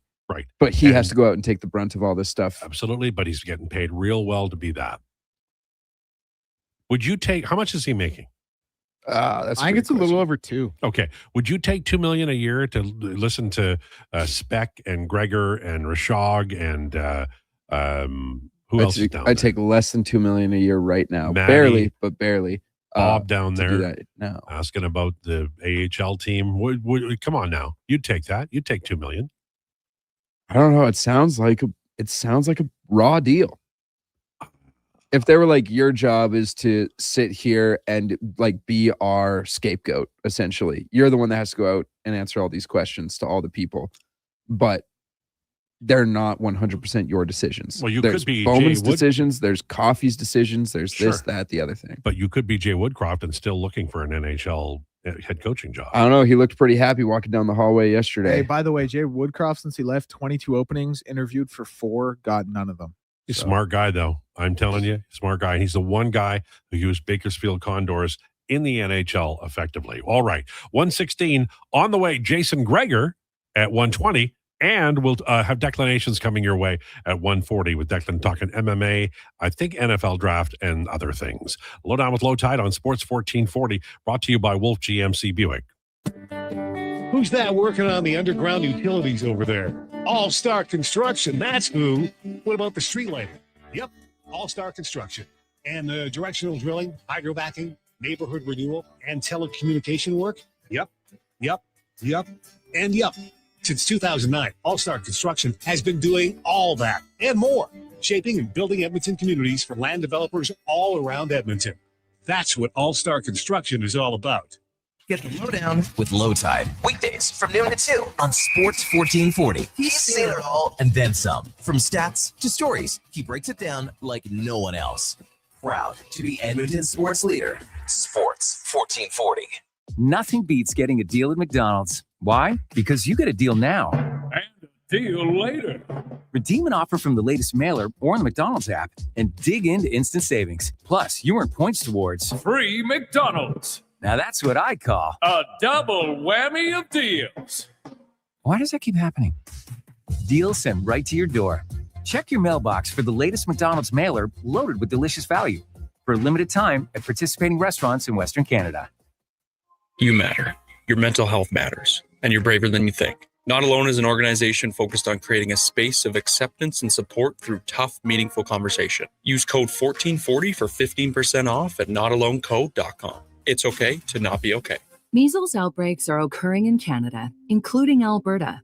These outbreaks are highly preventable. Measles is an extremely contagious disease that is spread easily through the air. The best way to protect yourself, your family, and your community is to ensure you are up to date with your immunizations. Don't get measles. Get immunized. Visit alberta.ca/measles to find out if you're up to date and what to do if you're not. A message from the Government of Alberta. Alberta runs on hard work and high performance. Titan Supply has the products, knowledge, and service to ensure that performance. Now, they're part of Benmore, a Canadian company delivering lifting and securement solutions across the country. From designing and manufacturing to delivering lifting slings, securement products, crane cable, and more. They're built to take on the toughest jobs. Titan Supply and Benmore, stronger together. Visit ben-mor.com. It's Truck Month at Wolf GMC Buick, and we know trucks. And we have the best deals of the year right now. Some have 0% for 4 years. We have 0% for 6 years. That's on our #1 selling GMC Sierra half-ton crew cab, or the Elevation, the AT4, or Denali. Yep, 0% for 72 months. And Costco members get an extra discount on some of our SUVs. Pop in today and drive away smiling.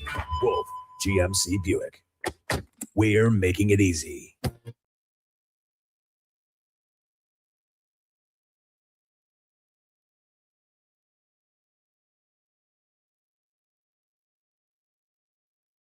The Lowdown with Lowetide on Sports 1440. Can you fit sports encyclopedia on a business card? Presented by Wolf GMC Buick. We're making it easy. wolfgmcbuick.com.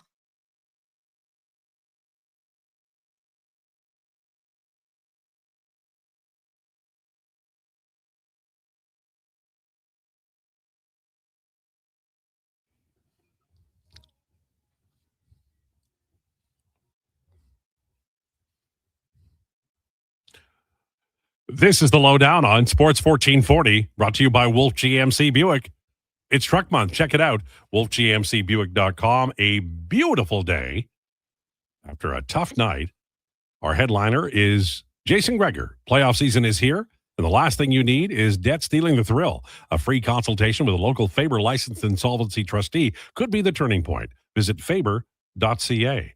As we slide into our conversation with Jason Krueger, a lot of disappointed Edmonton Oilers fans after the weekend in Anaheim. I don't know how many people had 2 losses for Edmonton, and the fact that they couldn't hold a lead and lost in overtime, gut-wrenching for Oilers fans. And I think the Edmonton Oilers are going to have a hard time climbing out of this hole. It's not ideal, Al. And when you consistently start well and you just fall apart consistently in the second period. The second periods have been gross for the Edmonton Oilers. They've been outscored 9-4. They had a 2-0 lead in game 1, allowed 3 goals. Had a 2-0 lead after 20 minutes in game 4, and you gave up 2 goals. And you basically can't take a penalty in the second period because you combine their penalty kill, which is 50% terrible, and their second period play, which is bad, and you put them both together, and that's what happens. And hey, the Ducks power play is obviously rolling. I've seen for years a power play when it's rolling, how much confidence plays a factor. There's no doubt about that. But, Edmonton misses some guys. There's a lot of people who thought Adam Henrique didn't add anything to the team. And I was kind of like, you might want to rethink that because they miss him on the penalty kill. And they're at the point now, Al, you got to make changes. You have to adjust. Bouchard and Ekholm are getting murdered on the penalty kill. Yes. So try Ty Emberson. Ty Emberson was pretty good on the penalty kill last year. It can't be any worse, 50%. So at some point, you got to make some adjustments here. And I know that, a lot of coaches believe that, hey, you know what, I'm going to go with what got me to the dance. And I understand that to a point, but it was never this bad. And in a short series, the difference right now is if the Oilers could keep the game at 5-on-5, they'd probably be tied 2-2 here in the series. But their penalty kill is just atrocious. They can't get a good kill at any point. And so you might as well try something. I would switch that up. I would see, Ty Emberson knows the system, played on the penalty kill before. Just try it.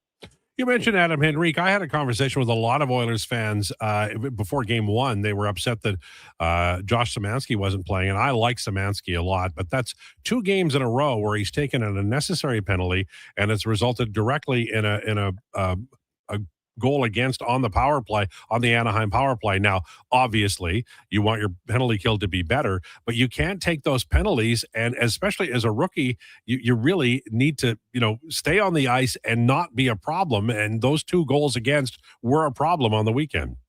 Yes. I was disagreeing with people before the series because there's a few other things. I like Szymanski. Is Szymanski going to be better down the road? Yes. But the Stanley Cup playoffs are about now, not next year. And they're not obviously the Oilers don't have cap issues, so it's irrelevant what his cap hit was. Adam Henrique's better on faceoffs. He doesn't take penalties, and he's a better penalty killer. And the other thing is he wins a few more tight battles. And so that's just, hey, I'm not blaming where the Oilers are on Josh Szymanski, but when small increments add up to different things, that's just one of them that's added up, right? Like, they've missed Dickinson for 2 games. They missed Henrique for basically the whole series. That's 2 veterans, 2 center guys can win a key draw here or there, probably get in a lane better on the odd penalty kill that would have helped you for sure. But, hey, their injuries are part of the playoffs. That's just a reality. And the Oilers are banged up. And you know what? Who's ever in the lineup tomorrow night, they're going to have to play better. But I do think that this is where you got to make some adjustments if you're a coach and staff headed into Game 5. Would you come back with Tristan Jarry? I thought he played pretty well. Oh, no question. I had no issue with Jarry at all. I thought in the Oilers were up, and then the last 10 minutes of the first period, Anaheim was all over them. Tristan Jarry played great.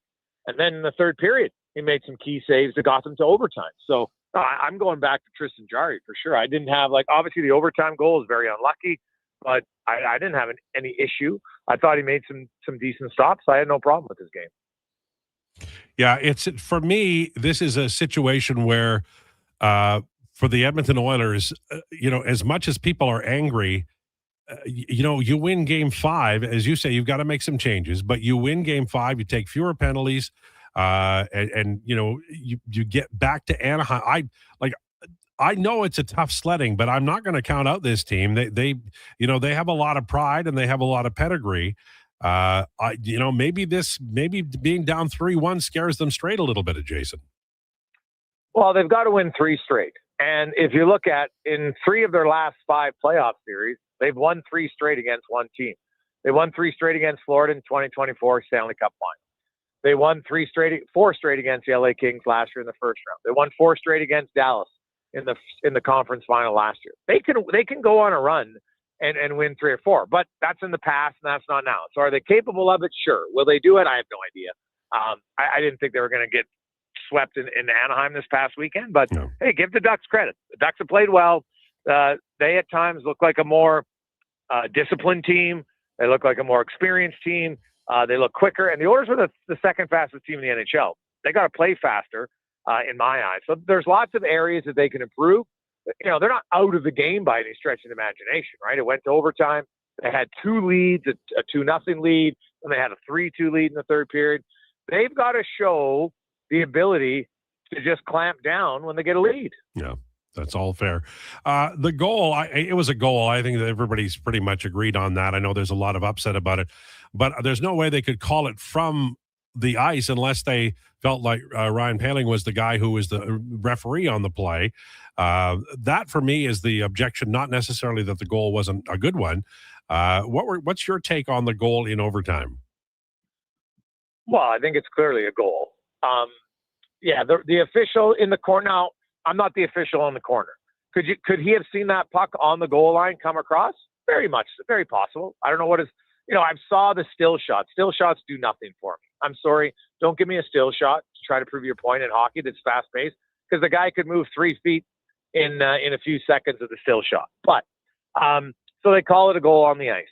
And when they review it, so even if they say it wasn't a goal on the ice, the NHL Situation Room said they deemed after review that it was fully across the line, which we all agree. So even if they hadn't called it a goal on the ice, they still would have reviewed it, and they probably would have called it a goal. I don't see, I'd ask anybody, if that was an Edmonton goal, do you think it's a goal? So be honest. That's the truth. Do you think it's a goal? If Edmonton's there, is that a goal that you'd want counted? You'd say yes. So you can't only have it when it benefits your team. That's not how it's supposed to be. That's fair. That's fair. The Oilers are not healthy. We know this. We know that at center they are really in tough situation right now. Is there a sense that, like, I thought Dickinson came back and played his heart out? I really do. Is there a sense they're maybe going to have Henrique here soon, or is it a little longer than like next game? Yeah, I'd be very surprised, Al, if he played tomorrow night. Could he be ready for Game 7? Maybe. But yeah, my initial gut was he was probably out for the series, so I'll probably stick with that. And if he surprised me and come back for Game 7, awesome. But I'd be absolutely floored if he was ready by tomorrow, right? Like, hey, anything's possible. Guys are willing to gut it out and do anything if you need them. So, who knows? But I would think it's a low chance. Yeah. The goal that I still, and I'd love your opinion on this. The second goal, the one where Ekholm, I thought he had it. I thought it was gonna glance off his stick and go elsewhere. It didn't. Not sure what happened on that play. But scoring from where the shot came from, that's not a surprise. That's a high danger play. But I thought Ekholm had that. I really did. Are you talking the Granlund goal? Yeah. Yeah, the Granlund goal. Yeah, well, the one angle, and I think it was Connor who tweeted out, it looked like his stick was there, but then the stick moves. I thought McDavid and how he read that play, was kind of a give and go, and I get you're shorthanded, but he didn't get close to him, but that's probably overly nitpicking a little bit. It's just the Ducks power play right now has got so much confidence. Both units, they move it very well. Yeah. They move it quickly. Now, the thing is, the first unit's not scoring much. With Nurse and Murphy are on the ice together, they've only been on for one shorthanded goal, right? And they played the most minutes, right? Like Nurse was in the penalty box for two power play goals in this postseason. The second one, I didn't even think it was a penalty, but the first one was a bad penalty by him. So he's got to stay out of the box, because when him and Murphy are on, they're pretty good on the penalty kill. And that's why I said earlier, that second right now, Ekholm and Bouchard just haven't, and they're taking on the Granlund unit, and they've kind of got lit up. So you have, to me, Paul Coffey, Chris Knobloch, they've got to make some adjustments here. You can't make massive changes. It's not like the Cavalry's coming in and they got 6 guys they can call into the lineup, right? Like, they've already changed the goalie, and that's okay. That was a big decision, and I had no problem with it. Jari played well, but you've got to make some adjustments, right? You know what the Ducks are doing, so you got to adjust. And whether it's systemic or maybe personnel, to try something, just give them a different look. Who knows? I'm not guaranteeing you it's going to work, but all I know is what you're doing isn't working. Yeah, that's fair. Around the league, that Tampa Bay Canadian series is really rough.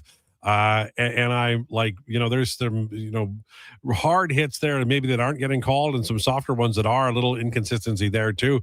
But I don't know if anybody's going to be able to play hockey from either team if they win that series. That's a rough one.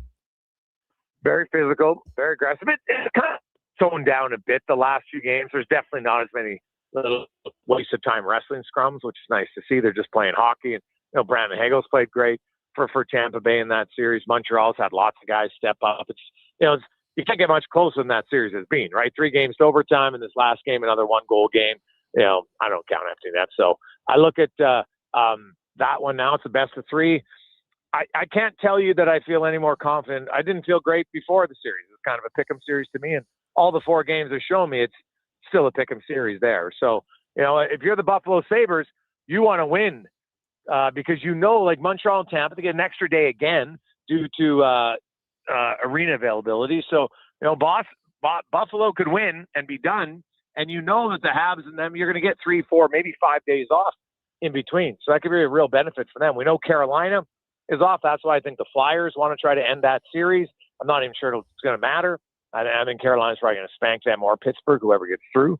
But, the Buffalo, Montreal or Buffalo, Tampa Bay series definitely looks intriguing to me. And Minnesota Wild and Dallas Stars, I wonder about, like, that. It's going to be a great series, going to be 7 for sure. And coming out of that, are they going to be able to take on Colorado effectively? What are your thoughts there?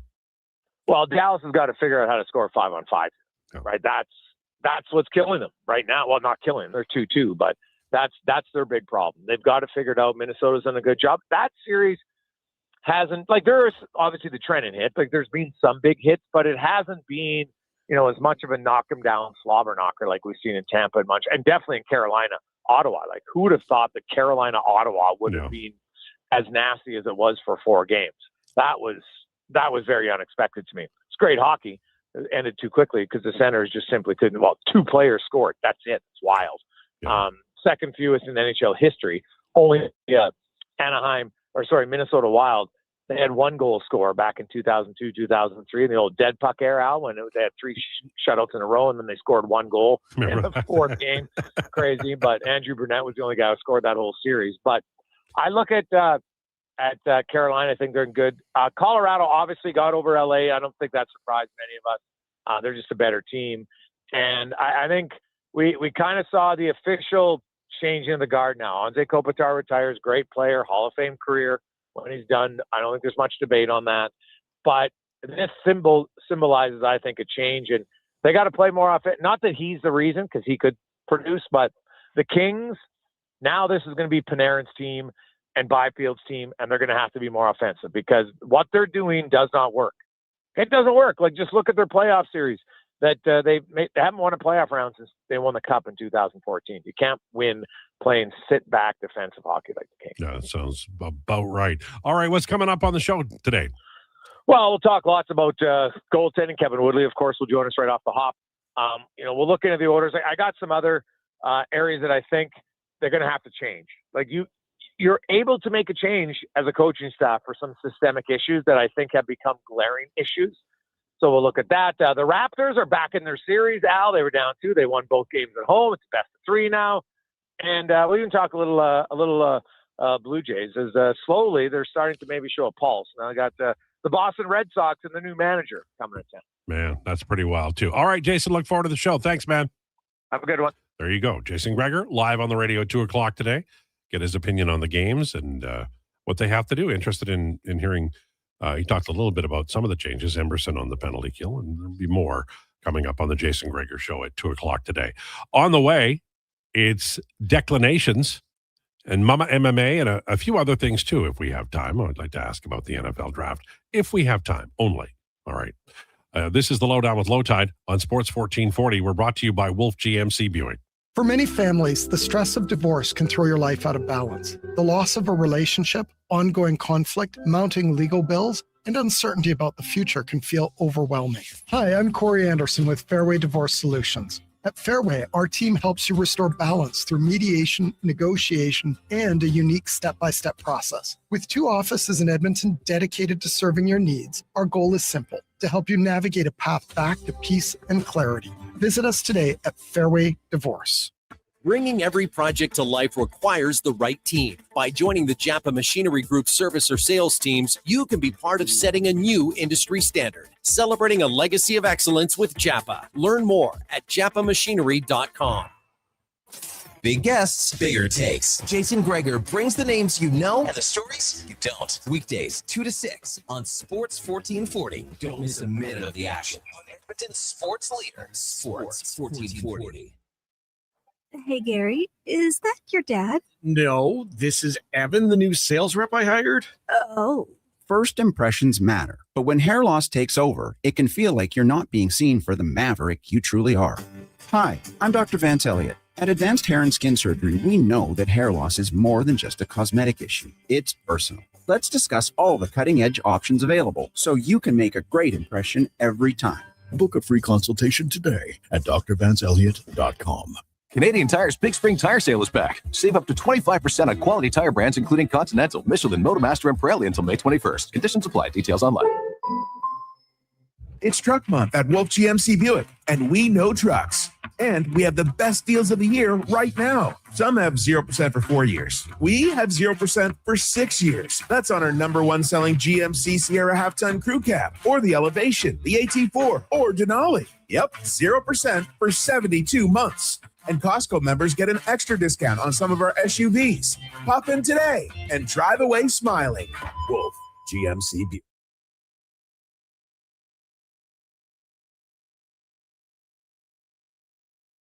From Mason McTavish in the block. He knows it. Drysdale wins the faceoff. McDavid to Bouchard. Fires and scores.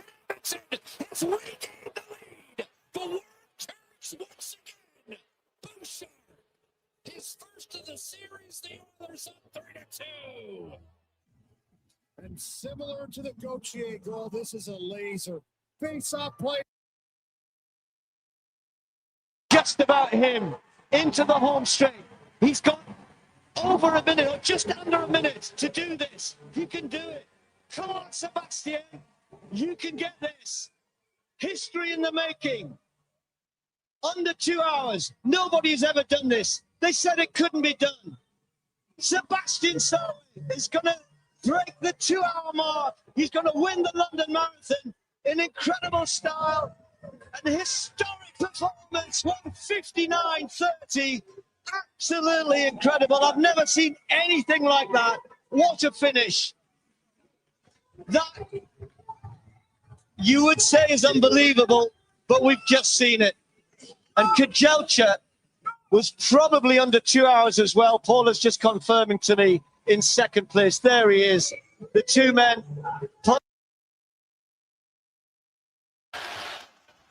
Dan Carroll. Pull up three. Off the heel.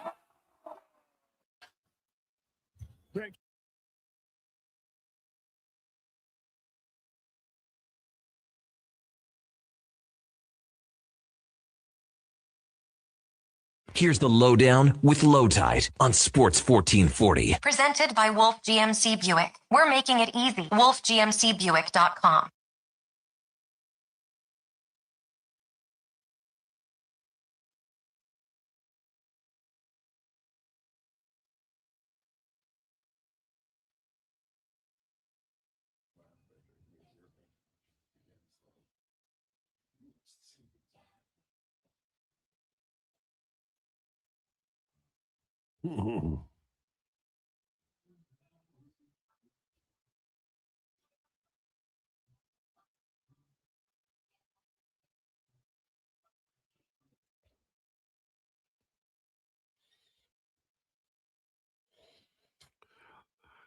This is the Lowdown on Sports 1440, brought to you by Wolf GMC Buick. Beautiful day as you tool around the city. I hope you're enjoying it. Maybe a barbecue tonight. Not a bad idea. Something to think about, at least. Getting closer. I barbecue all year. I consider it my responsibility. There's nothing like barbecue. We live in Alberta, home of Alberta beef and good beer. Need to be barbecuing. It is time for Declinations, brought to you by Fairway Divorce Solutions, the clear road to a new life. There is a better way, fairwaydivorce.com. And with that, we say a hearty hello again to Declan C. Krueger, Esquire. You guys know? You guys should know. We've talked about it. Pepperdine?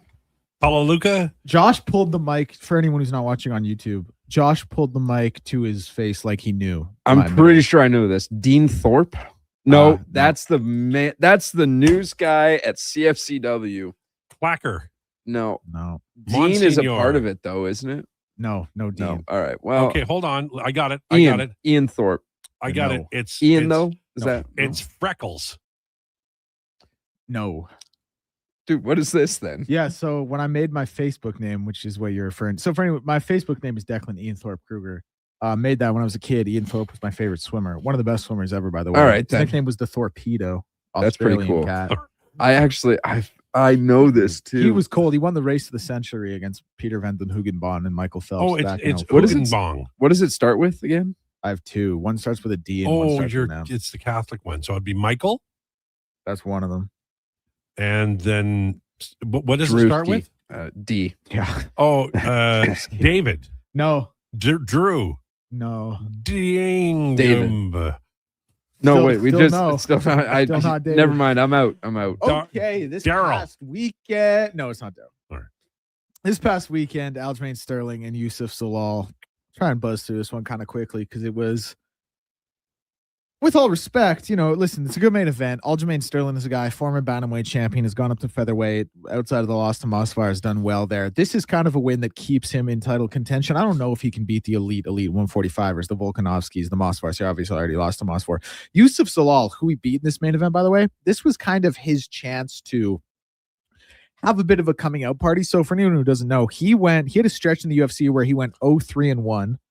He got cut, won 3 fights in the first round in another organization, Sparta Combat League, came back, went 5-0. He went on a 5-fight win streak before this main event against Aljo. This was kind of a, can we give him that final push to get to the title?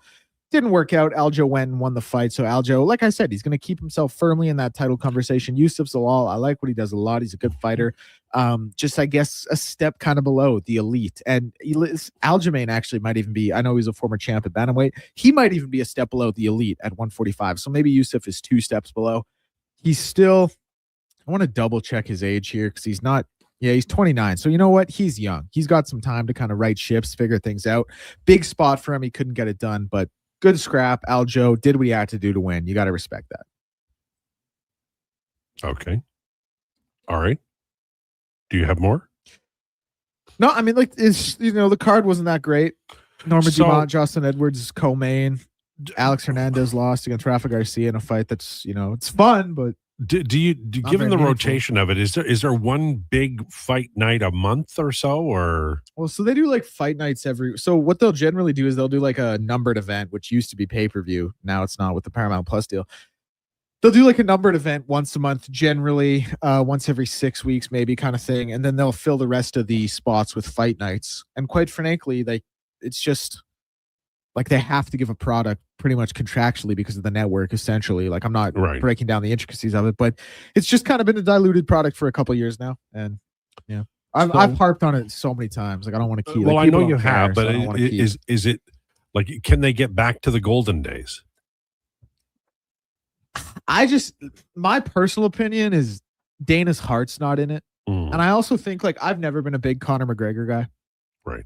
But Conor McGregor's stardom and superstardom, that was when the UFC was at its best. I also think they kind of, I don't want to say they got lucky with COVID, but they were the only professional sports organization at the time that kept going, right? Yeah. And they really kind of bought into that. And ever since, it's just I hate saying it, but it's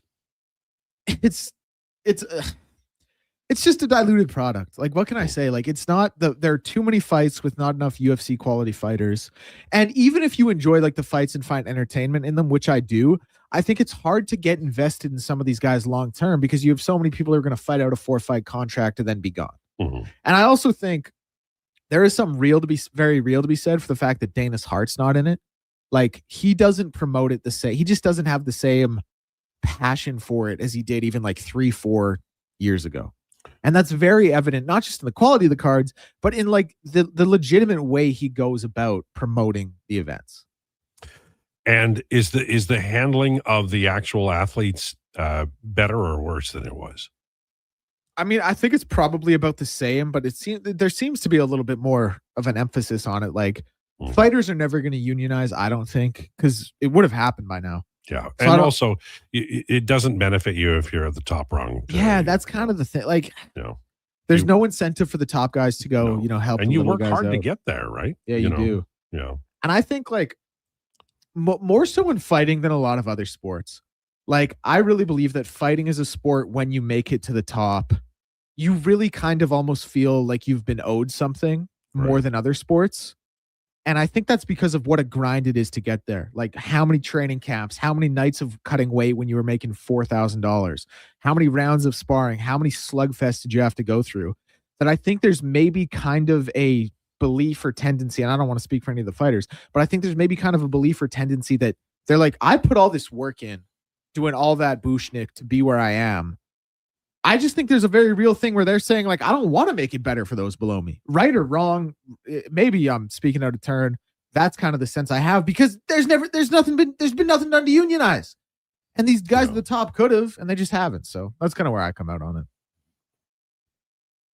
Good card next weekend, though. Yeah. Jack Dela Carlos Prates. That's a banger. So I got some NFL draft questions for you. Yes. So we talked after the first round about, some surprises, and the mid-round quarterback surprised you. A few other things. Overall, I know it's first blush, but a lot of these guys are plug and play. Mm-hmm. Did the usual suspects, i.e., Baltimore, New England, were they really strong? And like the Eagles apparently did well from what I've read at Bleeding Green Nation and others. Is that how you see it? Yeah, Baltimore definitely got the best interior lineman in the draft at 14. So even if interior lineman doesn't have maybe the positional value of an edge rusher or as a tackle or as, in Vegas's case, a quarterback, it's always nice to get like the best position of someone on the board. Caleb Lomu, he went first round to the Patriots. I think he's a good tackle. I don't think he was the best tackle. I don't even know if he was the best tackle left on the board when he went. He might have been. But no, overall, I think, like the good teams did well. The thing with me that's really tough with the NFL draft is like, I'm such a college football apologist, right? Mm-hmm. And these guys are all the best of the best in college football. So I see all of them, and I see like there are 155 D1 schools, I think. And there are 7 rounds of the NFL draft with 32 picks, like roughly like 230, whatever it works out to. So like more often than not, you're getting on average like the best player. And the math doesn't work out, but it's like the best player from one team. Right. And even cut that in half, say the 2 best players from half the teams, right? Right. I've seen those guys dominate at their best. So I'm always going to have a positive opinion of them. Mm-hmm. So I never really go into the draft or come out of the draft, outside of did a team address positional need, tearing them down in terms of the player, because the players were all very good. And I watch a lot of these guys, so I know how good they can be, right? It's kind of, you need a year or 2 or 3 to kind of evaluate how these players perform, in my mind anyway. Right. And the Rams blew it.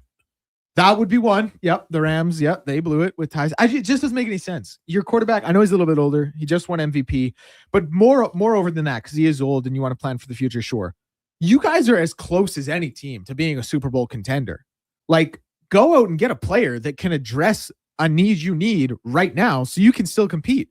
Don't go out and get a replacement for a couple years down the road when you're still in a window where you can compete at 13. Like, that's what was crazy to me about what the Rams did. And the Chargers draft a Canadian, an older player, 25, which would mean he would be a plug and play, right? Like, he's ready now. He should be. He's a really good player. He had him and Ruben Bain both played on Miami. They were on the same. There were a lot of drives and series where he was better between him and Ruben Bain. Right. And he played like with Larry Zonka. So he is an older player. So he's got the experience. He knows. He was actually blocking for Larry Zonka, had a full career doing that, and then they switched him to DN. That's how old he is. Then he played bass for the Doors. So this is a legendary guy. Heck of a resume. No it doubt rivals about yours. Yeah.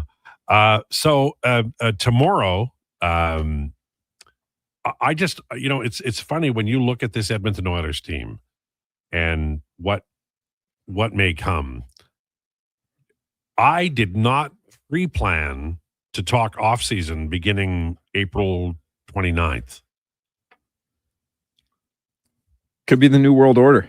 We're gonna have our work cut out for us. Well, we gotta plan some trade ideas and top 10 coaching lists. I can't wait to redo my trade from last year when you asked me to do it, and I said, "All right, Ilya Sorokin for Matt Savoy, Ike Howard." The off-season talk, although it sucks.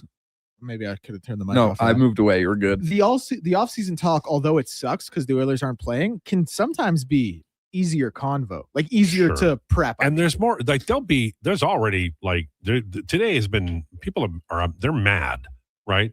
But if they lose tomorrow night, then it will be like, because remember, there's the postseason Bowman, there's the postseason Knobloch, there's, Coffee won't return kind of thing, or will return. There's going to be a lot of news here, like a lot of news, no matter what happens. But certainly, if the garbage bag day is in April, that will be big news. Yeah, and then in 2 weeks after that, we'll be talking about Bizarro magazine's 50th most attractive, I don't know, singers or something, like we did last year. And that's the way it'll go. This is a sports show, sir. I know. We spent 20 minutes on Brad Pitt. I don't think that happened ever. I don't know where you're getting this information from. It's a podcast. I made it. Do not recall. I'll go find it. How about the timing of that outro when he started talking about Brad Pitt? Totally. Not bad, right? I can't hear it, but, I imagine it's good. Don't know what we'd be talking about, Brad. He's an actor, right? A very good one, as I recall. All right. Jason Krueger is on the way. We've done good work. We did our best. Thanks for tuning into the Lowdown. Please enjoy your day.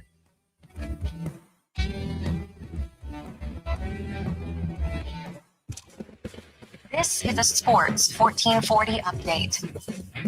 Brought to you by Sean Cunningham of Remax Real Estate. Get the home team advantage for your next move in the Edmonton area. If you're thinking about buying or selling a home, call or text Sean directly, 780-265-0165. News from the sporting world is the Blue Jays have placed Max Scherzer on the 15-day IL with right forearm tendonitis and left ankle inflammation, retroactive to April 25th. NHL scheduled tonight, just the 2 games, Philadelphia and Pittsburgh at 5, and Vegas and Utah at 7:30. Utah leading that series 2-1. Philly leading 3-1 with a chance to close it out on the road. In the NBA, action will get going at 6 with Detroit and Orlando, OKC and Phoenix at 7:30, and Minnesota and Denver at 8:30. MLB action will get going at 4:10 with the Rays and Guardians, Cardinals and Pirates next up at 4:40. And then, of course, the Red Sox and Jays, 5:07 first pitch. Dylan Cease on the mound. And you can, of course, hear that one here on Sports 1440 AM dial only. I'm Declan Krueger.